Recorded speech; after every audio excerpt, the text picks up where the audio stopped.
আজকের আয়োজনের প্রধান অতিথির আসন অলংকৃত করেছেন বাংলাদেশ সরকারের মাননীয় মন্ত্রী জনাব এম এ মান্নান এমপি।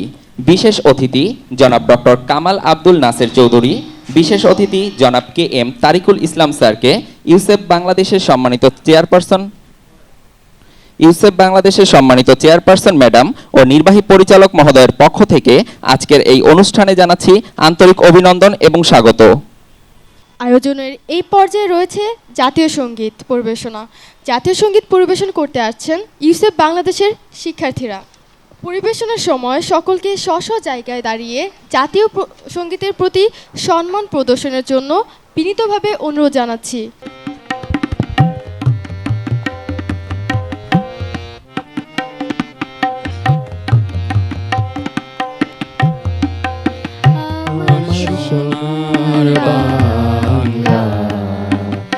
আমি তোমায় ভালোবাসি, চিরদিন তোমার আকাশ, চিরদিন তোমার আকাশ, তোমার বাতাস আমার প্রাণে, ও মায়া আমার প্রাণে বাজায় বাঁশি সোনার বাংলা। আমি তোমায় ভালোবাসি, ও মা ফাগুনে তোর আমের বনে ঘ্রাণে পাগল করে মরি হায় হায় রে, ও মা ফাগুনে তোর আমের বনে ঘ্রাণে পাগল করে, ও মায়া ঘ্রাণে তোর ভরা খেতে কি দেখেছি, আমি কি দেখেছি মধুর হাসি সোনার বাংলা। আমি তোমায় ভালোবাসি, কি শোভা কি ছায়া গো, কি স্নেহ কি মায়া গো, কি আঁচল বিছায়েছ বটের মূলে নদীর কূলে কূলে। মা তোর মুখের বাণী আমার কানে লাগে সুধার মতো, মরি হায় হায় রে, মা তোর মুখের বাণী আমার কানে লাগে সুধার মতো, মা তোর বদন খানি মলিন হলে আমি নয়ন, ও মায়া আমি নয়ন জলে ভাসি সোনার বাংলা। আমি তোমায় ভালোবাসি।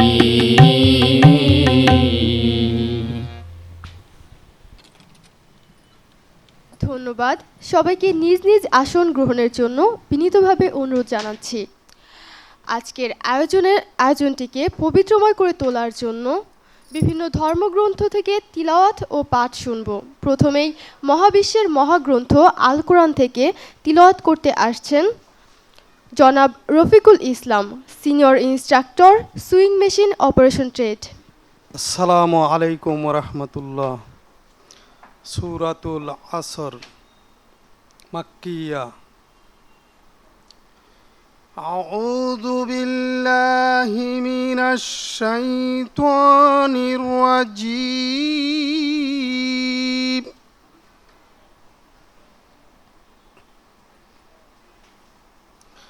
বিসমিল্লাহির রাহমানির রাহিম।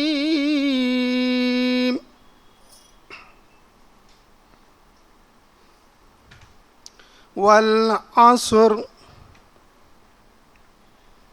ইন্নাল ইনসানা লাফি খুসর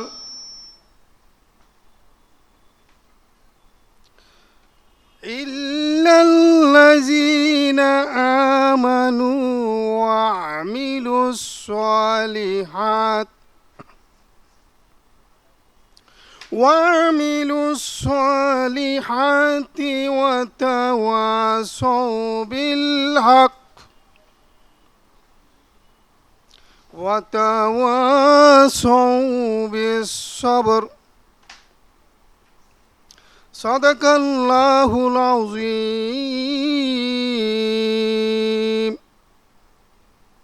এরশাদ হচ্ছে যে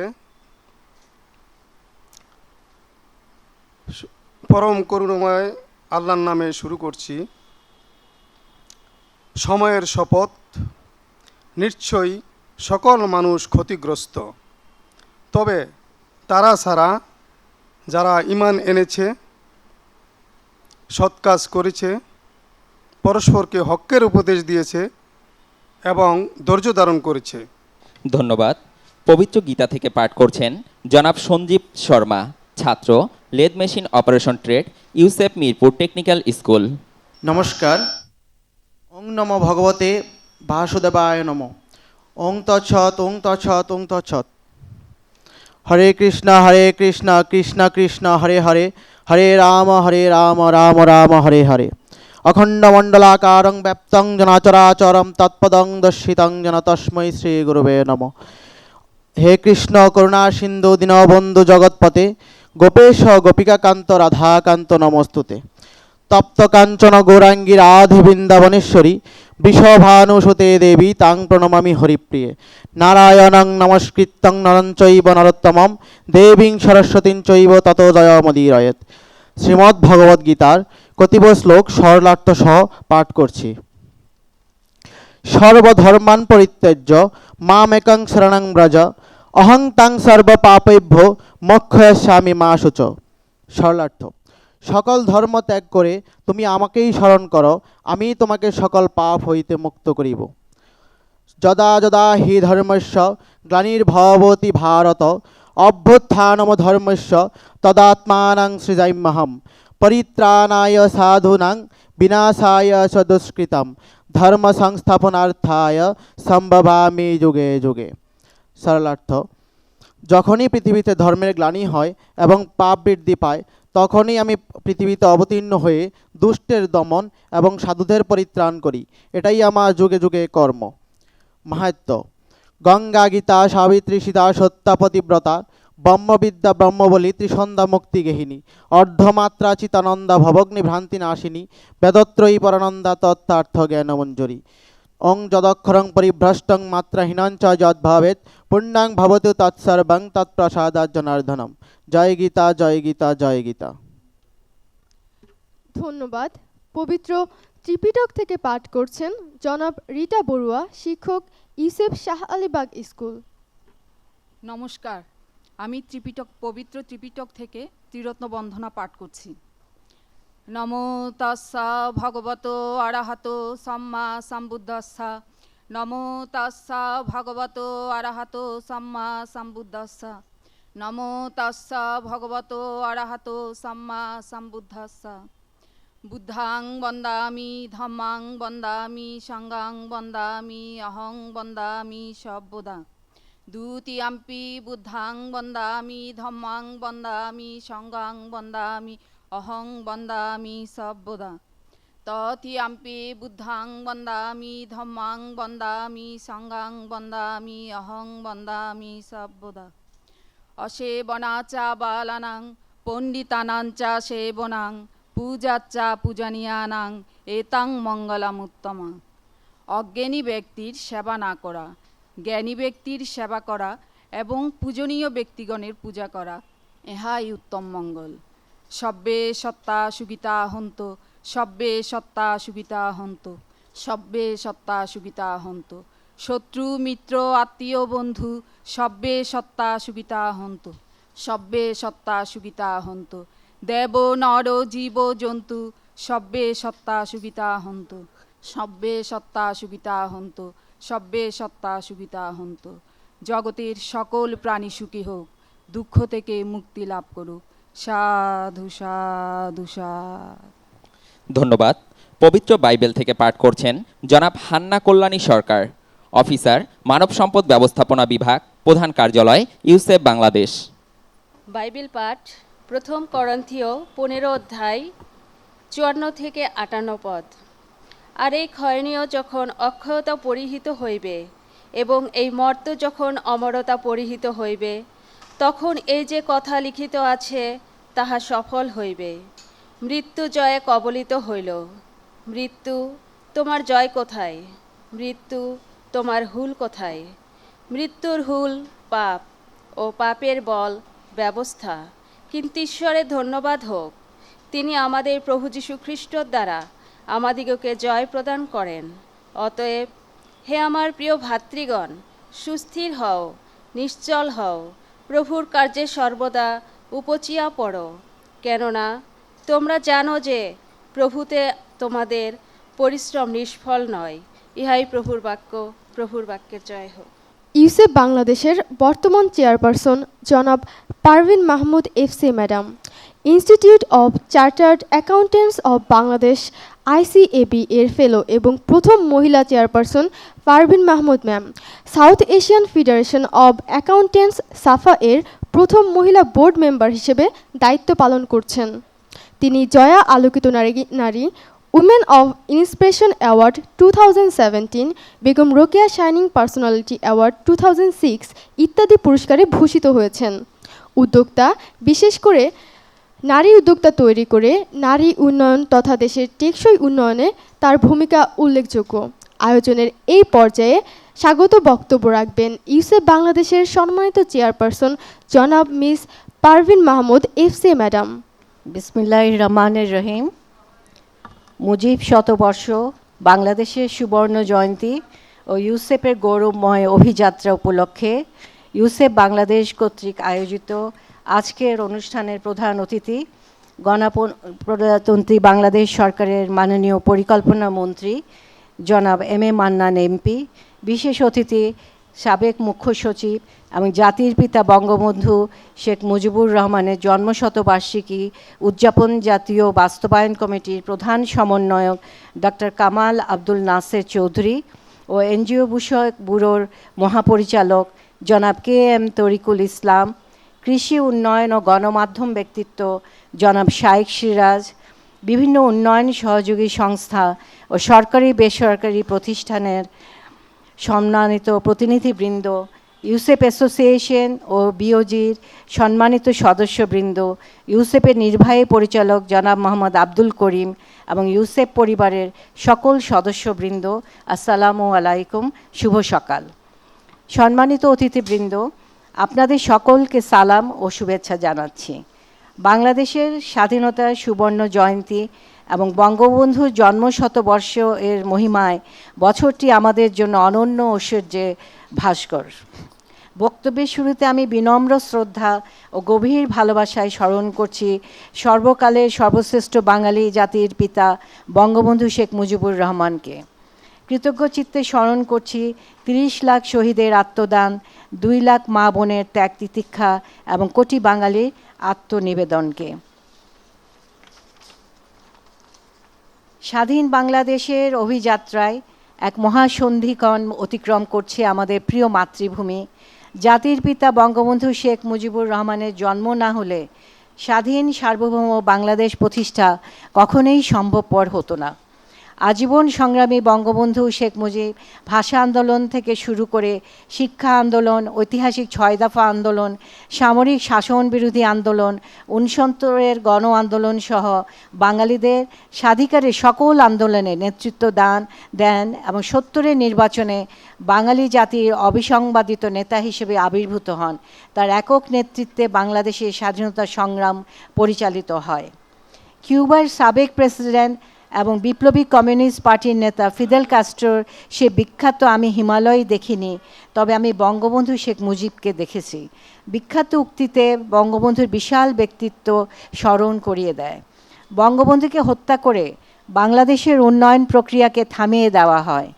ফলে ডক্টর মাহাথিরের মালয়েশিয়া এবং লিকুয়ানের সিঙ্গাপুরের মতো উন্নত বাংলাদেশ গঠনের প্রক্রিয়া অনেক পিছিয়ে দেওয়া হয়েছে।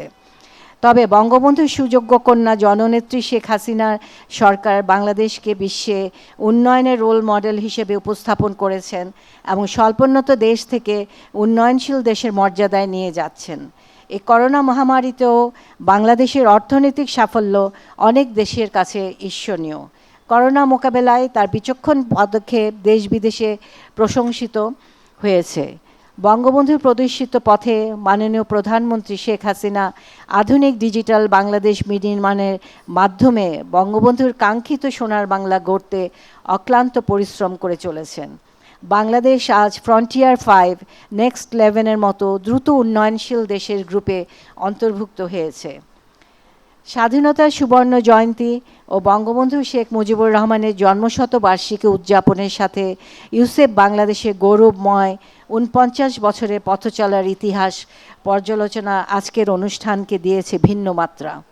মাননীয় প্রধানমন্ত্রী শেখ হাসিনার রূপকল্প 2021-এর মধ্য দিয়ে আমরা উন্নয়নশীল দেশ উন্নীত হয়েছি এবং রূপকল্প 2041-এর মাধ্যমে আমরা আধুনিক এবং উন্নত দেশে পরিণত হব। স্বাধীনতার পর বাংলাদেশকে তলাবিহীন ঝুড়ির দেশ বলে আখ্যা দেওয়া হয়েছিল। স্বাধীনতার 50 বছরে এসে দারিদ্র্য আর দুর্যোগের দেশখ্যাত বাংলাদেশ এখন উন্নয়নশীল দেশের কাতারে উত্তরণের পথে। অর্থনৈতিক প্রবৃদ্ধি, স্বাস্থ্য, শিক্ষা, নারীর ক্ষমতায়ন, মাথাপিছু আয় বৃদ্ধিসহ আর্থসামাজিক প্রতিটি সূচকে এগিয়ে চলছে বাংলাদেশ। এই প্রাপ্তি নিয়েই এবার জাতি স্বাধীনতার সুবর্ণ জয়ন্তী উদযাপন করছে। বাংলাদেশের নিজস্ব অর্থায়নে নির্মিত হচ্ছে পদ্মা সেতুর মতো বৃহৎ প্রকল্প, বাস্তবায়িত হচ্ছে রূপপুর পারমাণবিক বিদ্যুৎ কেন্দ্র সহ অন্তত 10টি মেগা প্রকল্প। বঙ্গবন্ধু স্যাটেলাইট প্রতিনিয়ত আবর্তিত হচ্ছে পৃথিবীর কক্ষপথ ঘিরে। কৃষি, খাদ্য, যোগাযোগ, লিঙ্গ সমতা, নারীর ক্ষমতায়ন, আর্থসামাজিক প্রতিটি সূচক ও জরিপে এগিয়ে যাচ্ছে বাংলাদেশ। সামাজিক নিরাপত্তা সুরক্ষা কর্মসূচির মাধ্যমে সমাজের একটি বৃহৎ অংশ 5 কোটিরও বেশি মানুষ আর্থিক সহায়তা পাওয়ায় দারিদ্র্য বিমোচন ত্বরান্বিত হয়েছে। বয়স্ক বিধবা, স্বামী পরিত্যক্তা, দুস্থ মহিলা ভাতা, প্রতিবন্ধী ভাতা, মাতৃত্বকালীন ভাতার পরিমাণ ও আওতা ব্যাপক হারে বৃদ্ধি করা হয়েছে। বিশ্বব্যাংকের president Jim Yong Kim Bangladesh সফরকালে বলেছিলেন, শুধু বলার জন্য নয়, দারিদ্র্য বিমোচনে বাংলাদেশ সত্যিই আজ বিশ্ব রোল মডেল। স্বাধীনতার পর যুদ্ধবিধ্বস্ত বাংলাদেশে যখন সব ক্ষেত্রেই হাহাকার, অভাব, দুর্ভিক্ষ বিরাজ করছিল, তখন বিশ্বের নানা প্রান্ত থেকে এদেশের অসহায় মানুষের দিকে সাহায্যের হাত বাড়িয়ে দেয় মানবতাবাদী হাজারো মানুষ। নিউজিল্যান্ডের নাগরিক লিন্ডসে অ্যালেন চেনি 1972 সালে ইউসেপ প্রতিষ্ঠা করেছিলেন সুবিধা বঞ্চিত শিশুদের শিক্ষা নিশ্চিত করার জন্য। প্রতিষ্ঠা লগ্ন থেকে ইউসেপের প্রতি জাতির জনক বঙ্গবন্ধু শেখ মুজিবুর রহমানের পৃষ্ঠপোষকতা অব্যাহত ছিল। 1957-58 সালে জাতির জনক বঙ্গবন্ধু শেখ মুজিবুর রহমান যখন পাকিস্তান টি বোর্ডের চেয়ারম্যান ছিলেন, তখন 115 সেগুন বাগিচার বাড়িটি ছিল তার সরকারি বাসভবন। স্বাধীনতার পর বাড়িটি মিস্টার চেনি তৎকালীন সরকারের কাছ থেকে কর্মজীবী শিশুদের জন্য নামমাত্র ভাড়ায় বরাদ্দ নেন। 1997 সালে আওয়ামী লীগ সরকার বঙ্গবন্ধুর ব্যবহৃত বাড়িটি ইউসেপ বাংলাদেশকে নামমাত্র মূল্যে স্থায়ীভাবে বরাদ্দ দেয়। সেখানে প্রতিষ্ঠিত চেনি টাওয়ার ইউসেপের আয়ের অন্যতম উৎস। কার্যক্রম শুরুর দিন থেকেই বিদ্যালয় থেকে ঝরে পড়া হতদরিদ্র শিশু কিশোরদের কারিগরি ও কর্মমুখী শিক্ষার মাধ্যমে দক্ষ মানব সম্পদ তৈরি ও শোভন কর্মসংস্থানের ব্যবস্থা করে ইউসেপ দেশের দারিদ্র্য বিমোচনে গুরুত্বপূর্ণ ভূমিকা পালন করে আসছে। ইউসেপ বাংলাদেশ এমন একটি সমাজ গড়ার সচেষ্ট যেখানে শিশু ও যুব বান্ধব পরিবেশে শিশু ও যুব সমাজ তাদের সম অধিকার প্রতিষ্ঠা ও আত্মসক্ষমতা বিকাশের সুযোগ পাবে। ইউসেপ দীর্ঘ 49 বছর যাবৎ বাংলাদেশের সুবিধাবঞ্চিত শিশুদের জন্য নিরলসভাবে কাজ করে যাচ্ছে। বর্তমানে বাংলাদেশের প্রতিটি বিভাগীয় শহরে মোট 10টি টেকনিক্যাল ও 32টি সাধারণ স্কুলে প্রায় 800 জন শিক্ষক কর্মচারীর মাধ্যমে বাৎসরিক প্রায় 35,000 ছাত্রছাত্রী ইউসেপ বাংলাদেশের প্রাতিষ্ঠানিক শিক্ষা ও প্রশিক্ষণের সুযোগ পাচ্ছে। বাংলাদেশের স্বনামধন্য শিল্প কারখানায় চাকরি ও আত্মকর্মসংস্থানেরও ব্যবস্থা করা হচ্ছে। লিন্ডসে অ্যালেন চেনির স্বপ্নের পরিধি কত বিশাল ছিল তা আমাদের অজানা, কিন্তু তার স্বপ্নের বীজ আজ ছড়িয়ে গেছে লাখো স্বল্প সুবিধাভোগী শিশু কিশোরদের মাঝে। বিদ্যমান অবকাঠামোর মাধ্যমে ইউসেফ বাংলাদেশ অতীতে প্রতি বছর প্রায় 60,000 শিশু যুবাদের সহায়তা প্রদান করত, কিন্তু বর্তমানে পর্যাপ্ত অর্থের অভাবে তা সীমিত হয়ে আসছে। ইউসেফ বাংলাদেশ প্রতিষ্ঠা লগ্ন থেকে 2020 সাল পর্যন্ত বাংলাদেশে সুবিধাবঞ্চিত 2,45,000 জন বিদ্যালয় বহির্ভূত শিশু কিশোর ও যুবাকে সাধারণ শিক্ষা, 1,50,000 জন বিদ্যালয় বহির্ভূত শিশু ও যুবাদের কারিগরি ও বৃত্তিমূলক প্রশিক্ষণ প্রদানের পাশাপাশি তাদেরকে দেশ বিদেশি শোভনীয় কর্মসংস্থান প্রাপ্তিতে ভূমিকা রেখেছে। ইউসেফ বাংলাদেশ কার্যক্রমের মাধ্যমে বিভিন্ন বয়সের প্রায় 18 লক্ষাধিক মানুষ পরোক্ষভাবে উপকৃত হয়েছেন। লিন্ডসে অ্যালেন চেনির স্বপ্ন প্রত্যাশাকে সামনে এগিয়ে নিতে নিরলসভাবে কাজ করে গেছে ইউসেফ বাংলাদেশের সম্মানিত অ্যাসোসিয়েশন ও বোর্ডের সদস্যবৃন্দ। সহায়তা দিচ্ছে বাংলাদেশ সরকার, বিভিন্ন বেসরকারি সংস্থা ও শিল্প প্রতিষ্ঠান, দেশ ও বিদেশি উন্নয়ন সংস্থা এবং নিবেদিত প্রাণ কর্মকর্তা কর্মচারীবৃন্দ। বাংলাদেশ সরকার, Danida, Norad, DFID, City Bank, Save the Children, Oxfam, Bangladesh Bank, Palli Karmasangsthan Foundation, Palli Karmasahayak Foundation, PKSF, European Union, Australian government, German corporation, ILO, CNA Foundation, National Bank Limited, Robi সহ যেসব দেশি বিদেশি উন্নয়ন সহযোগী ইউসেফ বাংলাদেশকে সহায়তা প্রদান করেছেন তাদের সকলকে ধন্যবাদ ও কৃতজ্ঞতা জানাচ্ছি। ইউসেফ বাংলাদেশ এসডিজির 1, 2, 3, 4, 5, 8, 10 এবং 17 নম্বর অভীষ্ট অর্জনের জন্য অংশীদারিত্বের ভিত্তিতে কাজ করে আসছে। গণপ্রজাতন্ত্রী বাংলাদেশ সরকার তারুণ্যের শক্তিকে কাজে লাগিয়ে 2041 সালের মধ্যে তরুণ যুব সমাজ, তারুণ্যের শক্তি, বাংলাদেশের সমৃদ্ধি এই স্লোগানকে সামনে রেখে উন্নত দেশ হিসেবে আত্মপ্রকাশ এবং স্বাবলম্বী তরুণ সমাজ গঠনের উদ্যোগ গ্রহণ করেছে। এই উদ্যোগ বাস্তবায়নের জন্য 2021 সালের মধ্যে তরুণ উদ্যোক্তা নীতি বাস্তবায়ন এবং একটি দক্ষ কর্মঠ যুব সমাজ তৈরি করতে 2023 সালের মধ্যে কর্মঠ প্রকল্পের মাধ্যমে প্রতি উপজেলায় যুব প্রশিক্ষণ কেন্দ্র স্থাপন করে স্বল্প ও অদক্ষ তরুণদের দক্ষতা বৃদ্ধি করার জন্য পরিকল্পনা গ্রহণ করেছে। ফলশ্রুতিতে 2023 সালের মধ্যে দেশের বেকারত্বের হার শতকরা 12 জনের নামিয়ে আনা সম্ভবপর হবে। সরকারের এই লক্ষ্য সময়ের বাস্তবায়নের জন্য ইউসেফ বাংলাদেশ প্রত্যক্ষ পরোক্ষভাবে কাজ করছে। জাতীয় দক্ষতা উন্নয়ন নীতিমালা 2021, বাংলাদেশ প্রেক্ষিত পরিকল্পনা 2021-2041, অষ্টম পঞ্চবার্ষিক পরিকল্পনা, এসডিজি বাস্তবায়ন পরিকল্পনা 2030, উন্নত বদ্বীপ পরিকল্পনা 2100-এর আলোকে উন্নত সমৃদ্ধ বাংলাদেশ গঠন এবং চতুর্থ শিল্প বিপ্লবের সুফল গ্রহণের লক্ষ্যে কারিগরি শিক্ষা দিচ্ছে ইউসেফ। কারিগরি শিক্ষা প্রতিষ্ঠানসমূহে প্রচলিত সিভিল, ইলেকট্রিক্যাল, মেকানিক্যাল, কম্পিউটার সহ 37 কোর্সের পাশাপাশি artificial intelligence, augmented reality, robotics এবং কোডিং, মাইক্রোকন্ট্রোলার এবং পিএলসি ইত্যাদি কোর্সসমূহ চালু করার পদক্ষেপ গ্রহণ করা হয়েছে যাতে চতুর্থ শিল্প বিপ্লবের সুফল ভোগ করা যায়। ইউসেফ বাংলাদেশকে একটি জাতীয় প্রতিষ্ঠান হিসেবে নিজের পায়ে দাঁড় করানোর জন্য অতীতে যথার্থ উদ্যোগসমূহের অভাব ছিল, যার ফলে ইউসেফ বাংলাদেশের অস্তিত্বই এখন সংকটাপন্ন। এই সংকট কাটিয়ে সামনের দিকে এগিয়ে যাবার বাস্তবসম্মত পরিকল্পনা আমরা গ্রহণ করেছি। ইউসেফ বাংলাদেশের সার্বিক কার্যক্রম পরিচালনার জন্য প্রতি বছর প্রায় 130 কোটি টাকার প্রয়োজন হয়, কিন্তু আমাদের প্রধান উন্নয়ন সহযোগী সংস্থা ব্রিটেনের foreign Commonwealth and development office FCDO তাদের নীতিমালা পরিবর্তনের কারণে 2020 সালের ডিসেম্বর থেকে তাদের সহায়তা বন্ধ ঘোষণা করেছে, ফলে ইউসেফের বাজেট ঘাটতিতে পড়েছে। অস্ট্রেলীয় সহায়তা কর্মসূচিও বন্ধ হচ্ছে। বাজেট ঘাটতির কারণে ইউসেফ বাংলাদেশ সাধারণ শিক্ষা, কারিগরি ও বৃত্তিমূলক শিক্ষা, শোভনীয় কর্মসংস্থান, উদ্যোক্তা তৈরি, নারী ও শিশুদের অধিকার নিশ্চিতকরণের কার্যক্রম পূর্ণ ব্যবহার করতে পারছে না। আমরা আশা করছি ইউসেফ বাংলাদেশের বাজেটের এই ঘাটতি পূরণে সদাশয় সরকার এগিয়ে আসবে। এ ব্যাপারে প্রত্যয় নামে এর ন্যায় আরও কয়েকটি প্রকল্প অনুমোদন করার জন্য মাননীয় পরিকল্পনা মন্ত্রী মহোদয়কে বিনীতভাবে অনুরোধ জানাচ্ছি। পরিশেষে আমি সকলকে বঙ্গবন্ধুর নীতি আদর্শ জীবনী থেকে শিক্ষা নিয়ে করোনার সংকটময় এই মুহূর্তে দেশবাসীর পাশে দাঁড়াতে এবং উন্নত সমৃদ্ধ বাংলাদেশ গঠনে স্ব ভূমিকা পালনের উদ্যত আহ্বান জানাচ্ছি। মাননীয় প্রধান অতিথি, বিশেষ অতিথিবৃন্দ এবং উপস্থিত সকলকে অশেষ ধন্যবাদ জানাচ্ছি। আমরা সকলে মিলে একটা সুন্দর বাংলাদেশ গড়ে তুলব এই আশা ব্যক্ত করে শেষ করছি। আল্লাহ হাফেজ।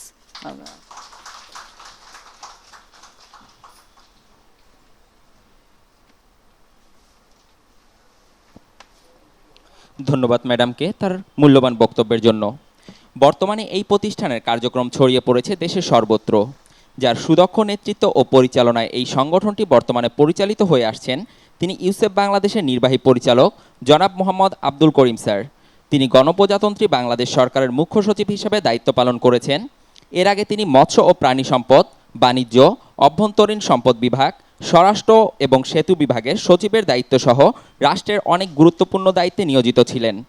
ইউসেফ বাংলাদেশের সম্মানিত নির্বাহী পরিচালক মহোদয়ের কাছ থেকে প্রতিষ্ঠানটির বিগত 5 দশক, বর্তমান এবং আগামীর ইউসেফ বাংলাদেশের চিত্র নিয়ে একটি উপস্থাপনা দেখব এবং শুনব। বিসমিল্লাহির রহমানির রহিম। আজকের অনুষ্ঠানের সম্মানিত চেয়ারপারসন, মাননীয় ইউসেফের মাননীয় চেয়ারপারসন জনাব পারভিন মাহমুদ FCA, আমাদের আজকের অনুষ্ঠানের প্রধান অতিথি পরম শ্রদ্ধেয় মাননীয় পরিকল্পনা মন্ত্রী জনাব M.A. মান্নান MP, সম্মানিত বিশেষ অতিথি সাবেক মুখ্য সচিব ডক্টর কামাল আব্দুল নাসির চৌধুরী এবং বিশেষ অতিথি NGO অ্যাফেয়ার্স ব্যুরোর সম্মানিত মহাপরিচালক জনাব KM তরিকুল আলম, ওনারা দুজনই আমাদের সাথে ভার্চুয়ালি সংযুক্ত আছেন। জনাব শাইখ সিরাজও ভার্চুয়ালি সংযুক্ত আছেন। সম্মানিত ইউসেফের ভাইস চেয়ারম্যান জনাব উজমা চৌধুরী, ইউসেফ অ্যাসোসিয়েশন এবং বিওজির সম্মানিত সদস্যবৃন্দ আমাদের উপস্থিত আছেন। সম্মানিত আমাদের ইউসেফ অ্যাসোসিয়েশন মেম্বার জনাব হাফিজ আহমদ মজুমদার MP, সম্মানিত ভদ্র মহিলা ও ভদ্র মহোদয়গণ, আমার সহকর্মীবৃন্দ, আসসালামু আলাইকুম।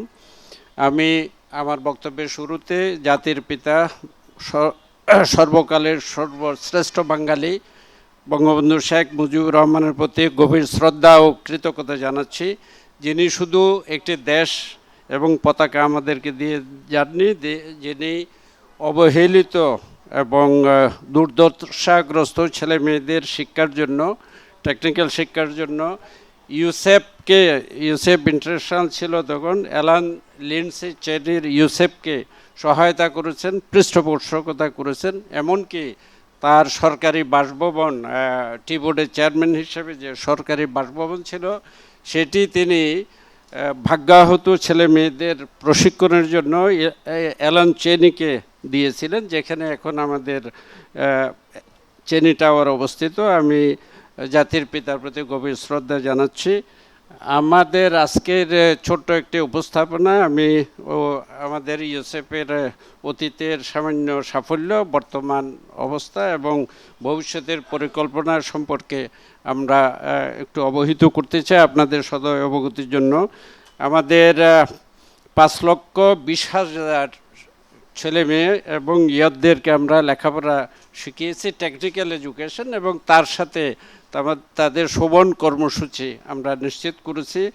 আমাদের 4টি থিমেটিক এরিয়া আছে। প্রথম হলো কোয়ালিটি সেকেন্ড চান্স এডুকেশন, তারপরে হলো ডিমান্ড ড্রিভেন স্কিল অ্যাকুইজিশন, চাহিদার ভিত্তিতে, তারপর হলো wage employment and self employment, আমাদের এন্টারপ্রেনারশিপ, এবং empowering the girls, persons with disability and marginal people, যারা দুর্দশাগ্রস্ত, হতাশাগ্রস্ত, তাদের স্কিল ডেভেলপমেন্ট ট্রেনিং এবং শোভন কর্মসূচির আমরা নিশ্চয়তা করে থাকি। এবং আমাদেরকে যারা সহায়তা করেছেন, light house of UCEP Bangladesh আমাদেরকে পথ দেখিয়েছেন, আলোর পথে পরিচালিত করেছেন, যেটা আমি বললাম জাতির পিতা সর্বকালের সর্বশ্রেষ্ঠ বাঙালি বঙ্গবন্ধু শেখ মুজিবুর রহমান, তার উৎসাহে অ্যালেন চেনি 1972 সাল থেকে এই ভাগ্যাহত ছেলে মেয়েদের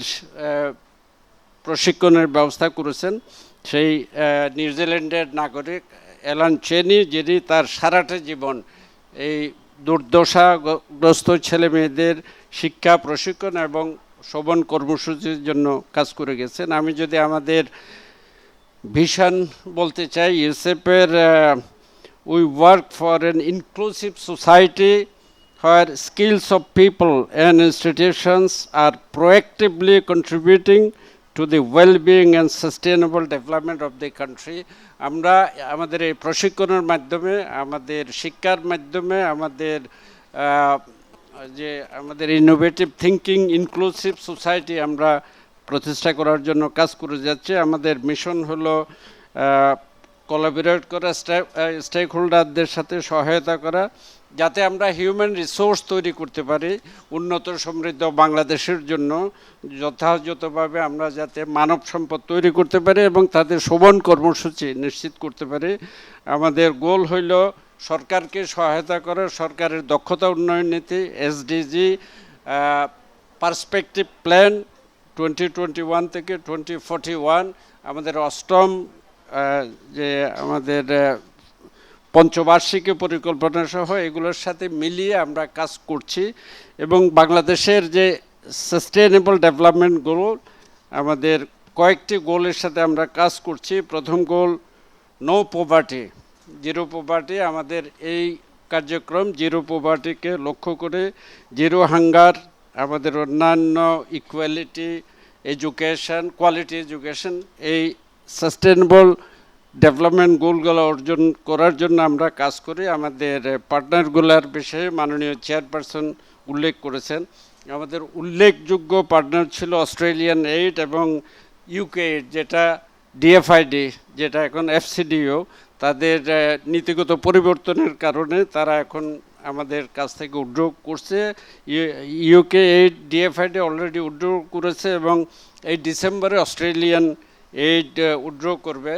তো এই ক্ষেত্রে আমাদের সরকারের উপর নির্ভরশীলতা বেড়ে যাবে। আমাদের গত 49 বছরে আমরা যেসব কাজগুলো করেছি, 10টি টেকনিক্যাল স্কুল, 53টা জেনারেল স্কুল, 2টা পলিটেকনিক, একটা এটা UCEP institute of science and technology Dhaka, আর একটা একেখান ইউসেফ প্রাইভেট পলিটেকনিক ইনস্টিটিউট, এটা মহড়ায় চট্টগ্রামে। আমাদের SSC vocational, technical and vocational education and training, টিবেট এবং স্কিল ডেভেলপমেন্টে আমরা এই দেশে নেতৃস্থানীয় এবং আমাদের সবগুলো course BTEB technical education board কর্তৃক স্বীকৃত। আমাদের যে চেঞ্জিং ডিনামিক্স বর্তমানে বাংলাদেশের ন্যাশনাল প্রায়োরিটির সাথে, রিজিওনাল ডিমান্ডের সাথে, এবং এমনকি গত যে কোভিড-19 আমরা ফেস করেছি, সেখানেও আমাদের কর্মসূচিগুলো আমরা ইনোভেটিভ ওয়েতে আমরা চালু রেখেছি। আমাদের যে পার্টনারশিপ, কয়েকটি পার্টনারের নাম আমরা আগেই বলেছি, strategic partner SDC, DANIDA, DFID, EU, NORAD, DFAT এবং আরও ছোটোখাটো পার্টনার ছিল। আমাদের যে ইমপ্লিমেন্টিং পার্টনার, তাদের প্রতি ধন্যবাদ জানাচ্ছি। Oxfam, save the children, Swiss contact, সবাইকে ধন্যবাদ জানাচ্ছি। টেকনিক্যাল এবং স্ট্র্যাটেজিক যে গাইড, আমাদের Bangladesh technical education board, national skill development authority, আমাদের বিভিন্ন মন্ত্রণালয়, আইএলও, ইউনিসেফ, এদের প্রতি ধন্যবাদ জানাচ্ছি। আমাদের কর্পোরেট পার্টনার 2000-এরও বেশি ইন্ডাস্ট্রি, তাদের সাথে আমাদের পার্টনারশিপ আছে, আমরা তাদের প্রতি ধন্যবাদ। এবং ন্যাশনাল ও ইন্টারন্যাশনাল আমাদের সবগুলো কোর্স জাতীয় পর্যায়ে এবং আন্তর্জাতিক পর্যায়ে স্বীকৃত। বিটিবি, এনএসডিএ, এদের সার্টিফাইড কোর্স আমাদের 25টা, এনটিবি, কিউএফ আমাদের সার্টিফাইড, ন্যাশনাল স্কিল ডেভেলপমেন্ট পলিসির সাথে সঙ্গতিপূর্ণ, এবং আমাদের আইএসও সার্টিফিকেশন আছে। আমাদের যে সেক্টরাল কন্ট্রিবিউশন আছে, সেটা আপনাদেরকে স্মরণ করিয়ে দিতে চাই। আমরা এমপ্লয়মেন্ট ফোকাস ট্রেনিং দিচ্ছি, জাস্ট ট্রেনিংটা দিয়ে ছেড়ে দিই না, তাদের ডিসেন্ট এমপ্লয়মেন্টের জন্য আমরা কাজ করেছি। আমরা আগেই বলেছি ন্যাশনাল স্কিল ডেভেলপমেন্ট পলিসির সাথে আমাদের সঙ্গতিপূর্ণ। আমাদের ক্যাপাসিটি বিল্ডিংয়ের ক্ষেত্রে আমরা স্কিল ট্রেনিং এবং ল্যাব স্থাপন করা, আমাদের একবিংশ শতাব্দীর এই সময়ে যাতে ফোর্থ ইন্ডাস্ট্রিয়াল রিভলিউশনের সুফল যাতে আমরা ভোগ করতে পারি, সেই জন্য আমাদের ট্রেনিং স্কুলগুলোতে বিশেষ করে 2টা পলিটেকনিক চট্টগ্রামের এবং ঢাকার আমাদের ফোর্থ ইন্ডাস্ট্রিয়াল রিভলিউশনের উপযোগী কোর্সগুলা, লং কোর্স এবং শর্ট কোর্সগুলো আমরা চালু করেছি। জেন্ডার ইকুয়ালিটির ক্ষেত্রে আমাদের 40% যাদেরকে আমরা ট্রেনিং করেছি তাদের 40% উইমেন, যেখানে বাংলাদেশ ন্যাশনাল অ্যাভারেজ হলো 24.8%। এবং এদেরকে প্রশিক্ষণ দেওয়ার সাথে সাথে আমরা 2,53,176 জনকে জেনারেল এডুকেশনে, সেকেন্ড চান্স, সেকেন্ডারি এডুকেশন এবং এসএসসি ভোকেশনাল এডুকেশন দিয়েছি। টিবেট এবং স্কিল ডেভেলপমেন্টে আমরা 2,69,459 জনকে আমরা যুবদেরকে প্রশিক্ষণ দিয়েছি এবং এটা অব্যাহত আছে। আমি মাননীয় পরিকল্পনা মন্ত্রী মহোদয়ের প্রতি অশেষ কৃতজ্ঞতা জানাচ্ছি ইউসেফের পক্ষ থেকে, ইউসেফ পরিবারের পক্ষ থেকে। তিনি সদয় হয়ে আমাদের প্রত্যয় প্রকল্পটি অনুমোদন করেছেন। এটি অনুমোদনের পরে যেহেতু ইমপ্লিমেন্টেশনটা একটু চেঞ্জ করতে হয়েছে, সেটা আপনাদের থেকে স্যার আবার সমাজ কল্যাণ মন্ত্রণালয়ে পাঠানো হয়েছিল, সেটা আজকে অনুমোদন করে আপনার দপ্তরে পাঠিয়ে দিয়েছে। আমার লোকজন এখন সচিবালয় আছে। এই কর্মসূচির মাধ্যমে আমাদের যারা কোভিডে ক্ষতিগ্রস্ত এবং ভবিষ্যতে আমরা যাদেরকে স্কিল ডেভেলপমেন্ট দিতে চাই যারা উপকৃত হবে। মাননীয় মন্ত্রী, আপনার প্রতি অশেষ কৃতজ্ঞতা এবং আমরা আশা করব এই ধরনের প্রকল্প আমরা বিটিভির মাধ্যমে, শিক্ষা মন্ত্রণালয়ের মাধ্যমে, শ্রম মন্ত্রণালয়ের মাধ্যমে আপনার কাছে আরও পেশ করব। আপনি অত্যন্ত সদয় হয়ে আমাদেরকে এই ধরনের প্রকল্প পেশের জন্য সদয় হয়ে নির্দেশ দিয়েছেন। গভীর কৃতজ্ঞতা আপনার প্রতি। আমাদের ইনক্লুসিভ বাংলাদেশের স্বপ্ন মাননীয় প্রধানমন্ত্রী যেটা করেছেন, দক্ষ জনসম্পদ তৈরি এবং ইনক্লুসিভ ডেভেলপমেন্ট, এই লক্ষ্যে আমরা কাজ করে যাচ্ছি এবং ভবিষ্যতেও কাজ করব।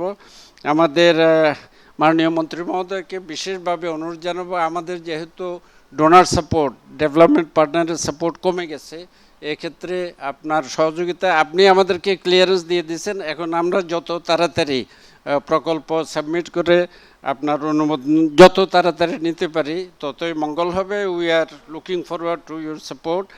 এবং আপনারা যারা আসছেন আপনারা জানেন যে আমরা দেশের নীতিমালার সাথে সঙ্গতি রেখে প্রশিক্ষণ দিচ্ছি। শুধু প্রশিক্ষণের খাতিরে প্রশিক্ষণ না, ইউসেফ ইজ ইউনিক এই কারণে যে skill development for the under privilege, যেখানে পারসনস উইথ ডিসেবিলিটি প্রায়োরিটি পায়, মেয়েরা প্রায়োরিটি পায় এবং এথনিক কমিউনিটির ছেলেমেয়েরা প্রায়োরিটি পায়। আমি মাননীয় মন্ত্রীকে এবং সকলকে ধন্যবাদ জানাচ্ছি। আসসালামু আলাইকুম।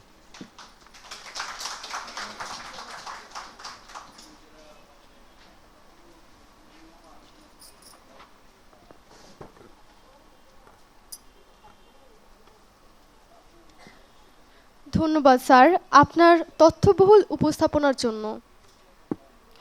আমি এখন বক্তব্য রাখার জন্য অনুরোধ করছি এমনই একজন বিশিষ্ট ব্যক্তিত্বকে, যিনি ইউসেফ বাংলাদেশের প্রতিষ্ঠাকাল থেকে এই সংগঠনটির প্রতিষ্ঠাতা এবং সম্মানিত অ্যাসোসিয়েশন সদস্য হিসেবে এই প্রতিষ্ঠানের কার্যক্রম এগিয়ে নিতে গুরুত্বপূর্ণ ভূমিকা রেখেছেন এবং বর্তমানে ইউসেফ বোর্ড অব গভর্নেন্সের সম্মানিত সদস্য হিসেবে জড়িত রয়েছেন। এই মুহূর্তে আমরা জনাব প্রফেসর মোহাম্মদ হাফিজুল ইসলাম স্যারের অনুভূতির কথা ভিডিও রেকর্ডিংয়ের মাধ্যমে শুনব। বাংলাদেশে ইউসেফ এটা একটা আন্তর্জাতিক প্রতিষ্ঠান হিসেবে আসে 1973 সালের 3রা অক্টোবর এবং এটা আনার পিছনে নিউজিল্যান্ডবাসী অ্যালেন চেনি উনি বাংলাদেশে এসেছিলেন আমাদের সেভ চিলড্রেন ফান্ডের ভলেন্টিয়ার হিসেবে সাতক্ষীরাতে। ঢাকাতে আসার পরে উনি এই নিউ মার্কেট, গাউসিয়া, কারণ বাজার এই এলাকা ঘুরে দেখলেন যে ছোটো ছোটো ছেলেমেয়েরা সমস্ত লেবার, জুতা পালিশ করা, ছেলে মেয়েদের স্কুলে নেওয়া, বিভিন্ন প্রকার কাজের এবং শ্রমজীবী তারা কাজ করছে। অ্যালেন চিনি তখন এই জিনিসটা নিয়ে আমাদের সাথে ঢাকা ইউনিভার্সিটিতে এসে আলাপ করেন যে এই ছেলেমেয়েরা একদিন বড় হবে, এই ছেলেমেয়েদের একদিন তারা সংসার করবে, কিন্তু এই যে অবস্থায় তারা মানুষ হচ্ছে, তারা কোনো স্পেশালাইজ স্কিল নেই, লেখাপড়া নেই, এবং এই না থাকার পরিপ্রেক্ষিতে তারা কিন্তু ভবিষ্যতে পূর্ণ মানুষ হিসেবে কাজ করার মতো দক্ষতা তারা অর্জন করছেন না। সেই জন্যই ওর মাথায় একটা আইডিয়া আসলো যে under privilege children's education programme, স্বল্প সুবিধাভোগী শিশুদের শিক্ষা কার্যক্রম। এই শিক্ষার ভিতরে একটা সাধারণ শিক্ষা, একটা টেকনিক্যাল এডুকেশন, আর তৃতীয়ত জব প্লেসমেন্ট এবং সেই সাথে সাথে ওভারসিজ এমপ্লয়মেন্ট।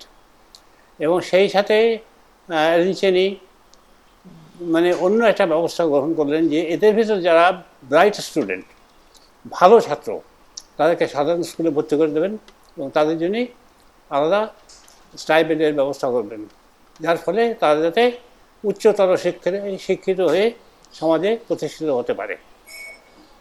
এই প্রসঙ্গে একটা কথা বলি, অ্যালেন চিনির যে কার্যক্রম সেটা আরম্ভ করার পরে উনি বাংলাদেশ সরকারের কাছ থেকে প্রচুর সাহায্য পেয়েছেন।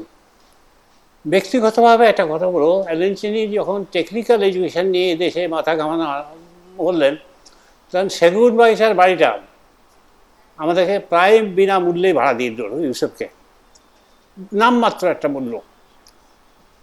পরবর্তীকালে 74 দিকে অ্যালেন চিনি বঙ্গবন্ধুর কাছে দরখাস্ত দিয়েছিলেন যে সে আমাকে একটা জায়গা দাও যেখানে আমি একটা টেকনিক্যাল স্কুল করতে পারি। বঙ্গবন্ধু তাকে কিন্তু একটা জায়গা দিয়েছিলেন এবং সেই জায়গাটা আমরা 74 সালের পরে পট পরিবর্তনের ফলে আমরা জায়গাটা পাইনি, এটা পেয়ে গেলাম 82 সালে। অ্যালেন চিনির কতগুলো জিনিস ছিল মনে, একটা রাস্তার ধারে একটা ছেলে একটা হাতুড়ি, একটা প্লাস, একটা স্ক্রুড্রাইভার, এই যন্ত্রপাতিগুলো নিয়ে যদি বসে থাকে তাহলেও সে কিছু না কিছু টেকনিক্যাল কাজ করলে তার ভাতের অভাব হবে না। এবং আমরা স্বাধীনতার পরবর্তীকালে দেখেছি যে আমাদের দেশ থেকে যারা দেবাদারা যারা বিদেশে অন্য দেশে গিয়েছে তাদের কিন্তু কোনো টেকনিক্যাল এডুকেশনই ছিল না, তারা সিম্পল লেবার হিসেবে ওই দেশে কাজ করেছে। পরবর্তীকালে এই আমাদের এখান থেকে পাস করা বহু ছেলে মেয়ে তারা ইউরোপে, মধ্যপ্রাচ্যে এবং বহু জায়গায় তারা কিন্তু টেকনিক্যাল সাইডে ভালো বেতনে কাজ করছেন এবং তাদের কাজকে খুব মূল্যায়িত করা হয় এইভাবে যে তারা কাজ জানে এবং কাজ বোঝে। আমি এই বইটা রচনা করার জন্যে আমি উদ্যোগে কেন হলাম, আমি দেখলাম ইউসেফের নিয়ে অনেক কালকপ্প কথাবার্তা আছে এবং অ্যালেন চিনির মৃত্যু, অ্যালেন চিনির উদ্দেশ্য, অ্যালেন চিনির ফিউচার, দেশের ফিউচার, এই সব নিয়ে অনেক গালগপ্প আছে। এমনকি অ্যালেন চিনির মৃত্যু নিয়েও গালগপ্প আছেন যে উনি সুইসাইড করেছেন। এমনকি অ্যালেন চিনির যে লেখাপড়া, উনি যে কী ভাষায় কোথায় কী লেখাপড়া করেছেন তা সে সম্বন্ধেও অনেক কথাবার্তা আছে। কেউ তাকে ডাক্তার, কেউ তাকে ইঞ্জিনিয়ার, কেউ তাকে চর্মরোগের ডাক্তার, অনেক আখ্যায়িত করেছেন। আমি বইটাতে একমাত্র কারণে লিখেছি এই ইউসেফের এই বইটা সকল ছাত্রছাত্রী, শিক্ষার্থী, ইউসেফের যারা শিক্ষক, ইউসেফের বোর্ড অফ গভর্নমেন্টসের যারা সদস্য এবং ইউসেফ অ্যাসোসিয়েশনের যারা সদস্য এবং সাধারণ পাবলিক এবং ডোনার, আমাদের যারা দাতা সংস্থা, এমনকি বাংলাদেশ সরকার এর ঊর্ধ্বতন কর্মকর্তারা তারা যদি এটা ভালো করে পাঠ করেন তাহলে দেখবেন ইউসেফ গঠিত হয়েছিল একটা মহৎ একটা উদ্দেশ্য নিয়ে এবং সেই মহৎ উদ্দেশ্যকে আমরা সাফল্যমণ্ডিত করার জন্যে আপ্রাণ চেষ্টা করে যাচ্ছি। কিন্তু ইউসেফের পটভূমি যদি আমরা না জানি, প্রথম থেকে কীভাবে উঠলো, কীভাবে বড় হলো, কোথায় কোথায় গেল, এই সম্বন্ধে যদি আমরা ভালো মতো না জানি, তাহলে আমরা ইউসেফের সম্বন্ধে ভালো কোনো কিছু বলতে পারবো না। সবাইকে ধন্যবাদ।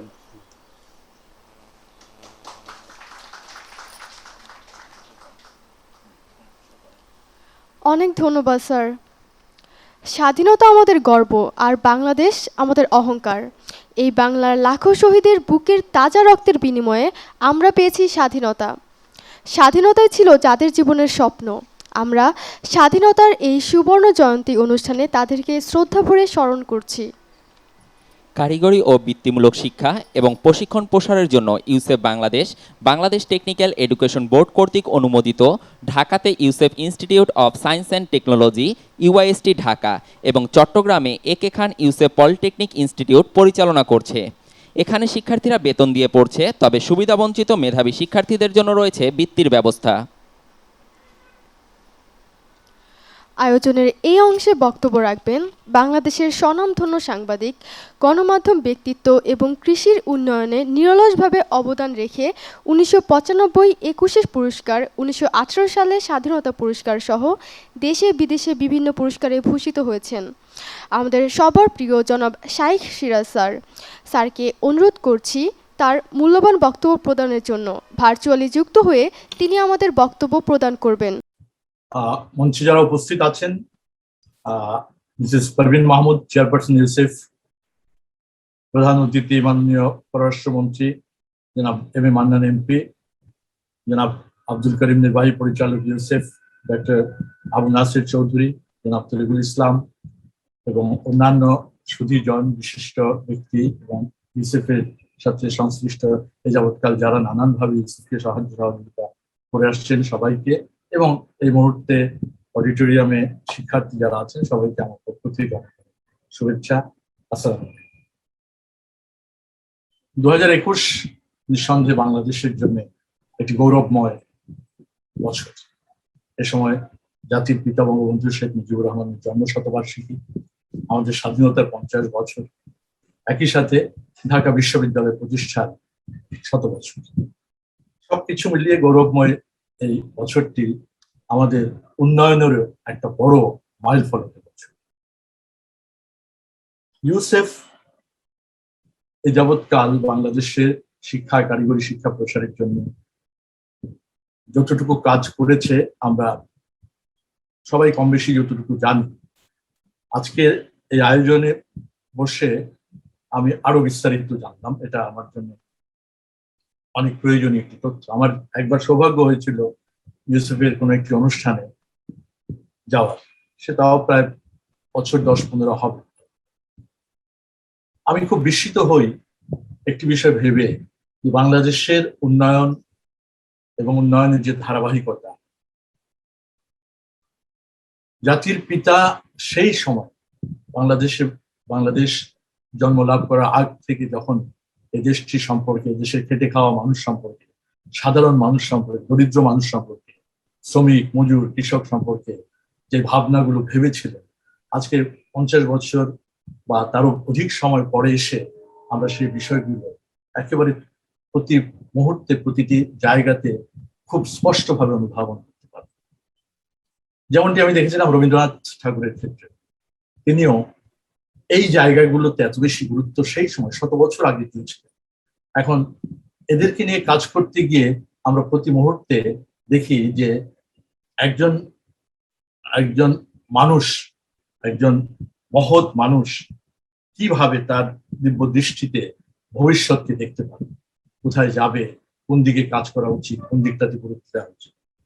একই ধারাবাহিকতায় বর্তমানে বাংলাদেশে সরকার যেভাবে আমাদের সমাজ, রাষ্ট্র, আমাদের বিভিন্ন খাতে, শিক্ষা, স্বাস্থ্য, যোগাযোগ, কৃষি, সব খাতের উন্নয়নের জন্য কাজ করছে, এটা নিঃসন্দেহে একটি গৌরবের এবং ভালো লাগে।